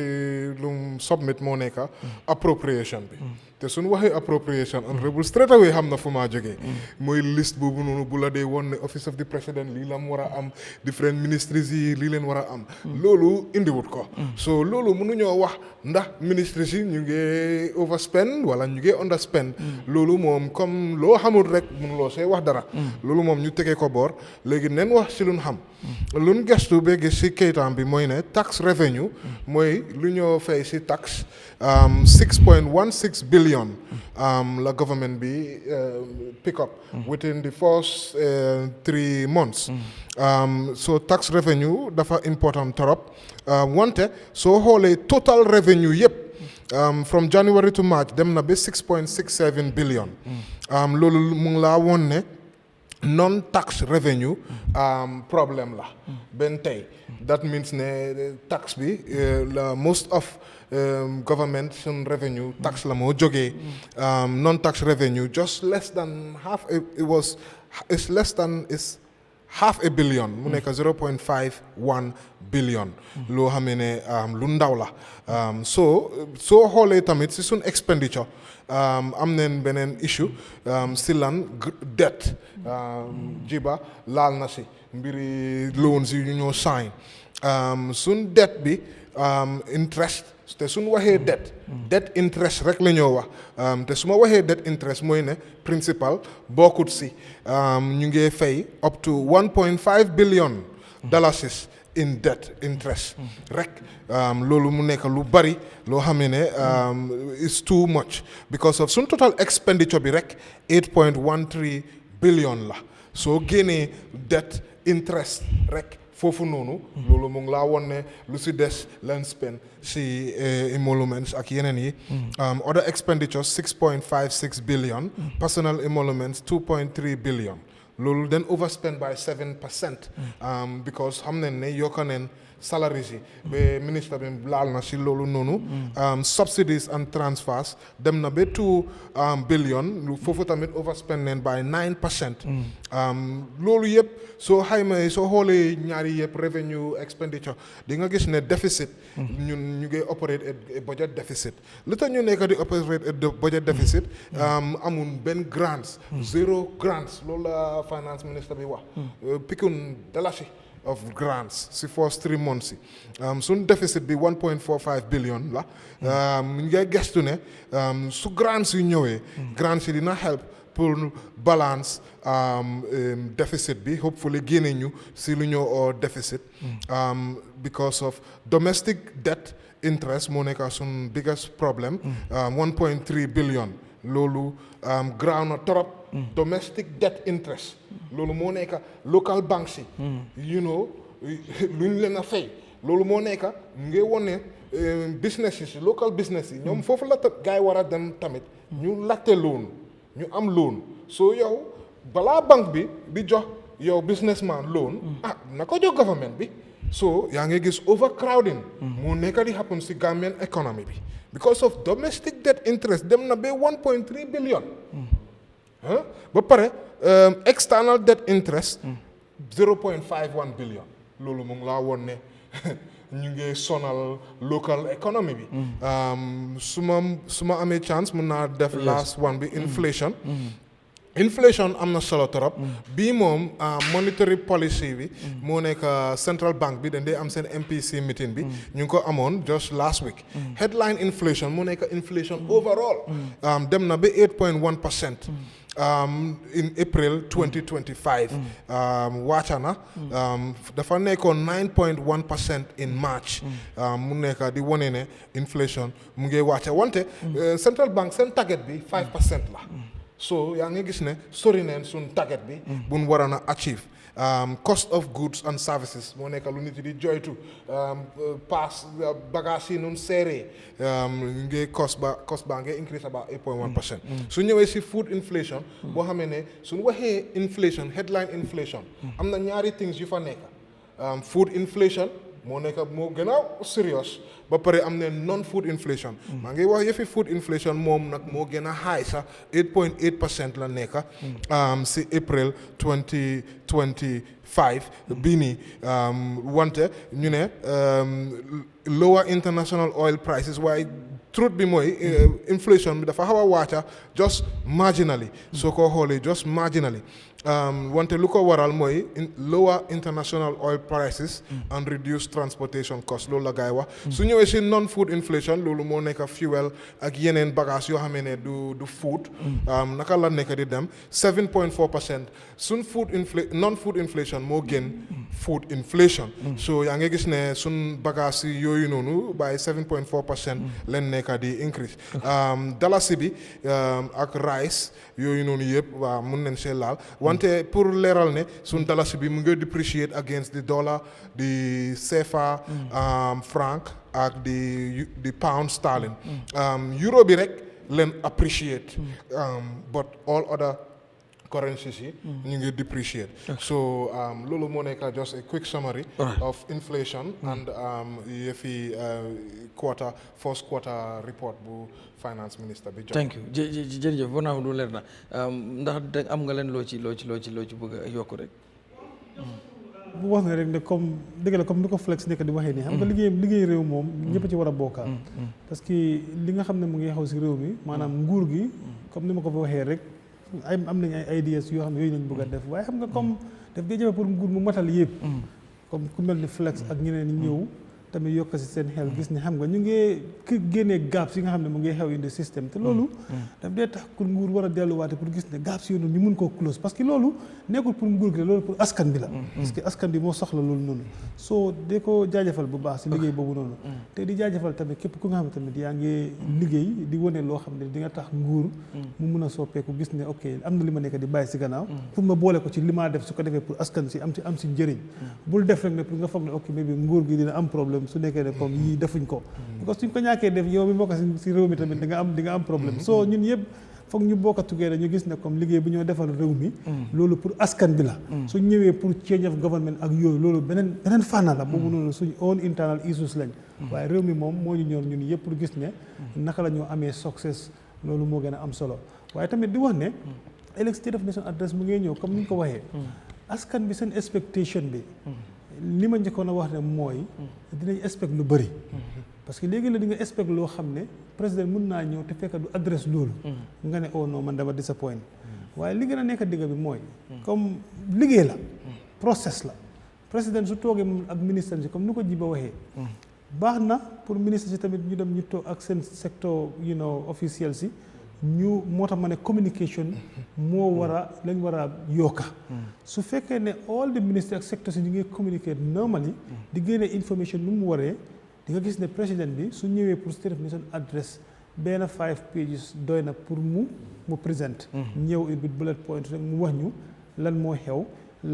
xew léegi lan moo xew léegi ak lan mooy xew ëllëg soo it nga gis ne even ñun suñ boppa sax ñun ñu nekk député yi duñ go through pour struggle pour read all the statement pour ñëw war a waati pour di waxaat yeneen yoo xam ne comme nekku si statement bi so it's going to be very easy for us to deal with it waaye comme loolu lay wax rek lii nekkul pour président bi parce que moom xam nañ ne moom mooy président bi moom mënut a def liggéey bi yëpp ñi nga xam ne ñu ngi ko liggéeyee lay ñaax pour ñu gis ne comme naka la ñoo mën a summariser les président bi pour mu am a very good speech boo xam ne su ko riidee Gambia ñëpp nañ si bëgg ñëpp gis si seen boppa su ko defee loolu tamit ñu translate ko mu nekkal ñu loo xam ne daf ñoo indil success in the future so loolu is important. All right docteur Jiba. waaw comme State of the Nation address bi suba la nañ ñaan yàlla ñu fekk ko jàmm yaakaar naa ne yéen tam di ngeen fa nekka ngeen scrutinise xool speech yu nu mel benn speaker ku ñu invité woon Kola Bakary moom suggestion suñu joxee da very good yi nga ministre yi ak honorable nu nga ko waxee naka ñëw ñu wax ak nit ñi da nga ne président su ñëwee mun naa wax 5 minutes si anglais mu spend the rest of the speech in local languages comme is fluent in Mandinka Wolof and then Pël foog naa yaakaar naa dégg na Pël Saraxule yaa ngi gis loolu yëpp ku nekk su usee 5 minutes mu wax ak askan bi foo naa dañ ko understand comme ni mu defoon di gala bu gaa ñëwoon nga waxoon nag dafa waxoon in Mandinka waaye président bi loolu moom comme kii ni ko waxee yàlla may na ko si loolu moom loolu lu baax la si dooleem la waaye ñun state of nation address ne ko pour tubaab bi nit pour ñin la Gambian nation bi waaye tamit ku lay awal bët ma ne faa nga xool naa bëgg ñu garantie tamit si la bokk di faa nga wax luñ dégg de na wax si local language su pare ñu summarize ko si English xam nga kenn mën na ko ñëw translate ko si English léegi nag keneen su ñëwee wax si anglais du ñu ko dee translate si local language président Barrow lifin gala speech bu mu joxoon noonu about gala moom lañ ko translate into Wolof yaa ngi gis so loolu is fine English bi anglais bi nan niw because Gambien si femme bu nekk fële di sega di bàyyi ak yoonu ñoom dañu bëgg a dégg macha allah dañu bëgg a understand jaaykat bi syndicat bi di same thing yaa ngi gis ak nappakat bi waaye nekk fii comme yëpp anglais 35 pages ñeneen dañu mujjee nelaw sax mi ngo monsieur Dan comme just pour nga ñu jeexal pour finally maa ngi hope ne members yi mun nañoo indi président bi sax pour mu nekk history mu ñëw mu tontu xam naa ne honorable Ablaye yow moom si NPP nga bokka yow war nga mun a waxtaan ak président bi ne président ñëwal just 1 hour ñëwal 2 hours nga déglu members yi lu ñoo wax nga tontu kay after su dee issue base la waaw issue base su nekk issue base la waaye loolu mooy problème bi Gambie nag ñu nekk issue base dafa nekk based on speaker bi mu ngi fa yow xam nga speaker bi nu mu dee doxalee things du dee nangu yu bëri so ay gom naa ne mun ngeen a def history sax boo xam ne président bi mu ñëw booy loolu dina grave président bi su waree ñëw mu tontu mu questions yu gaay amee because of dafa war a nekk dialogue président bi mu ñëw mu joxe speech marathon speech 35 pages 34 pages 33 pages ba pare kenn du mën a laajte question honorable Souleymane tamit dina fa nekk fële ne la di push ne président bi foog mu ñëw mu laajte foog ñu ñëw ñu xam nga ñu ask ko question so I think really loolu su waree happen really dina historique definitely in the constitution bi su nekkee loolu lañ ko war a def tamit parce que da nga gis ne comme section bi mu laa woon ne the vice president shall speak on behalf of the president in parliament so mu ngi try pour honorable yaa ngi foog naa ne yaa ngi try pour twist affaire si pour loolu moo am si honoré ba xanaa président bi constitution bi joxul ko lifin pour mu ñëw tontu mu jël question non xam nga li xew mooy président mën naa ñëw su ko neexee lu nekk si constitution su ko neexee mën naa ñëw waaye di seen constitution moo ne tamit ne comme président su ñëwee mu def state of nation address comme si loi bi mu ne vice président mooy wax si turi président bi si nation moo tax vice président moo ne ñëw all the time mu ñëw tontu government issues yi waxuma ne président mënut a ñëw waaye moo tax ma wax bu flex waxee ma ne ko su nekkee issue base la yes it's important loolu nekk ko président Barrow rek and any other president waaye Gambia seen politics bi sometimes even in parliament lu nekk issue base dina nekk beneen façon yi loo xam ne comme ba xam nga is going to go out of context so foog naa ne war nañoo mën a bàyyi loolu moo tax ma interjecte ma naa ko su dee issue base la I think I will agree with you so wante foog ma leeral gis nga constitution bi 77 yëpp foofu la nekk 77-1 moo nekk président bi war naa ñëw joxe statement 77-2 dafa ne National Assembly may request the President to attend a sitting of the National Assembly for the discussion of a matter of national importance. So yaa ngi gis mu ngi ko indi one by one. 3 mooy wax ne the Vice President shall answer in the National Assembly for matters affecting the President. yaa ngi understand so loolu dafa leer loolu utee na ak lu honorable di wax and the President shall be entitled to send a message to the National Assembly to be read on his or her behalf by the Vice President. I'm not entitled, Bobby. One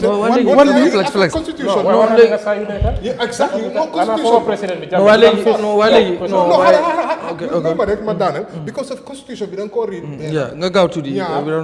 So final part, the Vice President or a Secretary of the State shall when loolu moo nekk ministre Zambi mun na ñëw pour tontul président wante yaa ngi gis ne mu ngi ko nanka first one bi moo nekk président bi foog mu ñëw pour mu wax once second one bi moo nekk président bi mun naa ñëw si discussion moo nekk lu ma nekk discrétionnel daf ko discrétion la alright wala léegi foog loo kon jéem a amend di constitution wala jarul benn amend discrétion la waaw léegi kon est-ce que duñu xob ne bu fekkee ne parlementaire ni pour man ñoom buñ waxee ne président dafa resté pour jël some correction bu fekkee exemple ñoom foofu majority always ñoom moo matters bu fekkee ñoom ñëpp vote nañ yes ne président bi dafa war a stay I think président bi war naa mën a taw. non lu am loolu mu ne National Assembly mën nañoo request président mu ñëw. waaw moo tax mooy National mën nañ koo request. indi na foofu indi na discrétion léegi National Assembly mooy design loolu ndax. jar nañu indi président bi wala jarul. waaye National Assembly su nekkee majority is président naka la. waaw loolu moom léegi loolu am du am. because li xew mooy. nekkul ne majority bi. dañ bañ pour président bi ñëw. mën nañoo bëgg a président bi ñëw ñu request ko. waaye moo tax si suma wax bi ma ngi laa woon ne su fekkee issue bees la. aw ma si problème. waaye Gambia bi moom issue bees du fa nekk si parlement yooyu ñu doon weer.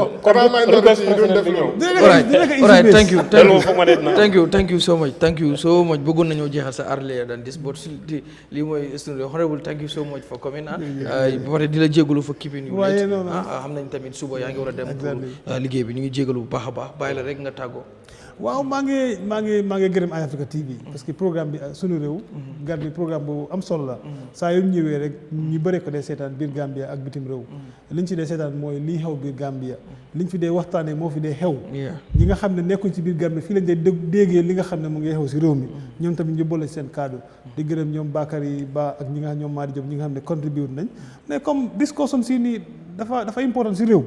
fii képp ku fi ñëw rek li nga fee wax rek li nekk sa xalaat si réew mi ngaa wax man ma féetoo nii kii féetoo na la waaye at the end of the day ñun yëpp lañ bëgg rek mooy réew mi pour mu dem kanam loolu lañ bëgg so di jaajëfal suma constituency di jaajëfal anybody koo xam ne yaa ngi déglu programme bi time bi ne Sunu Reew programme bi dina continuer insha allah even after State of Nation address insha allah analyse more thank you so very much thank you Dr. Aliou Jiba moom tamit jërëjëf di gërëm tamit Flex Dan moom tamit saa buñ ko soxlaa rek dafa ñëw di jégalu tamit Hadji Souane dafa waroon a ñëw boot unfortunately dafa am ci lu mu nekkoon mujjut ko mun a meeg waaye xam ngeen Hadji always moom fii la bokk te he never fails tey moom nekkul ci coobareem understand nañ ko so pour rek ma extend lii pour ma wax leen ko tamit ngeen mun koo understand docteur Ousman Gajigo the same thing daf ñu waroon a join but unfortunately moom tamit dafa am ci yeneen mbir yu ko deb yoo xam ne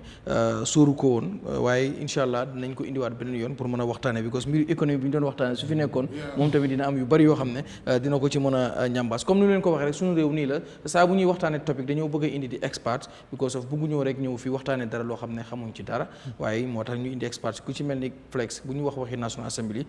nga génne ko ci to be honest you are not doing justice to your audience moo tax ñu indi ko ku ci mel ni tamit honorable ñuy wax mbiru parlementaire te indiwuñ fi benn mbiru parlement te indiwuñ fi benn parlementaire pour man we are not doing justice to you people Dr. Jiba tamit the same thing xam ngeen ne bokk na suñu panélistes yoo xam ne always da ngeen di sàkk pour mu nekk fi Doudou Dia moom tamit ñu ngi koy nuyu moom daf ñu waroon a fekk fi waaye ci interparty committee bi dañ nekk ci retraite nekkut fii nii mi ngi ba boyam at this moment waaye di ko ñaanal tamit comme di leen wax rek Sunu Reew team bi Doudou Dia this 21st sorry I think it's 22nd June dañ koy may soxna mu pour ñu yëgalaal leen ko yéen tamit ngeen ñaanal ko waaw jàkk Piccadilly ku ci mën a dem rek Piccadilly la foofu 5 PM ku ci mën a dem déet xaw mooy naka moom xaw benn la xaw non man Doudou Dia so mi ngo so Piccadilly si jàkk bu nekk foofu noonu rek mooy Tabakoto foofu ku ci mën a dem nga dem ku ci mën tamit nga ñaanal ko di leen gërëm bu baax di gërëm tamit team bu ma àndal waaye ki nga xam ne tey moo ma solal yére bii nii muy Kanfati Creation nekk Wellingara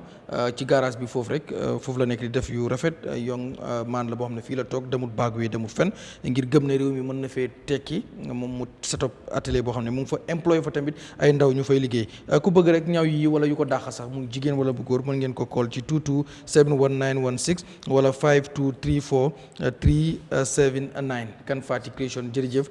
Manga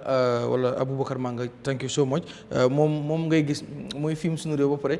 toogaat di ko seetaanaat mu ngi si biir studio bi di film Sunu Reew di toog di ko seetaan so loolu mooy rek passion bi nga xam ne am na ko si di nuyu ki nga xam ne mooy Bousséri Kanté ak tamit Hadi Diassi di leen nuyu bu baax a baax di leen gërëm yéen ñëpp dig leen daje àllarba ba la di ñëw suba tamit di ngeen am the whole speech of the president waaye ak yeneen analyse ak tamit yeneen side interviews yoo xam ne dinañ ko def ci assemblée bi ak yenn ministres yi incha allah thank you so much kon ñu fanaan jàmm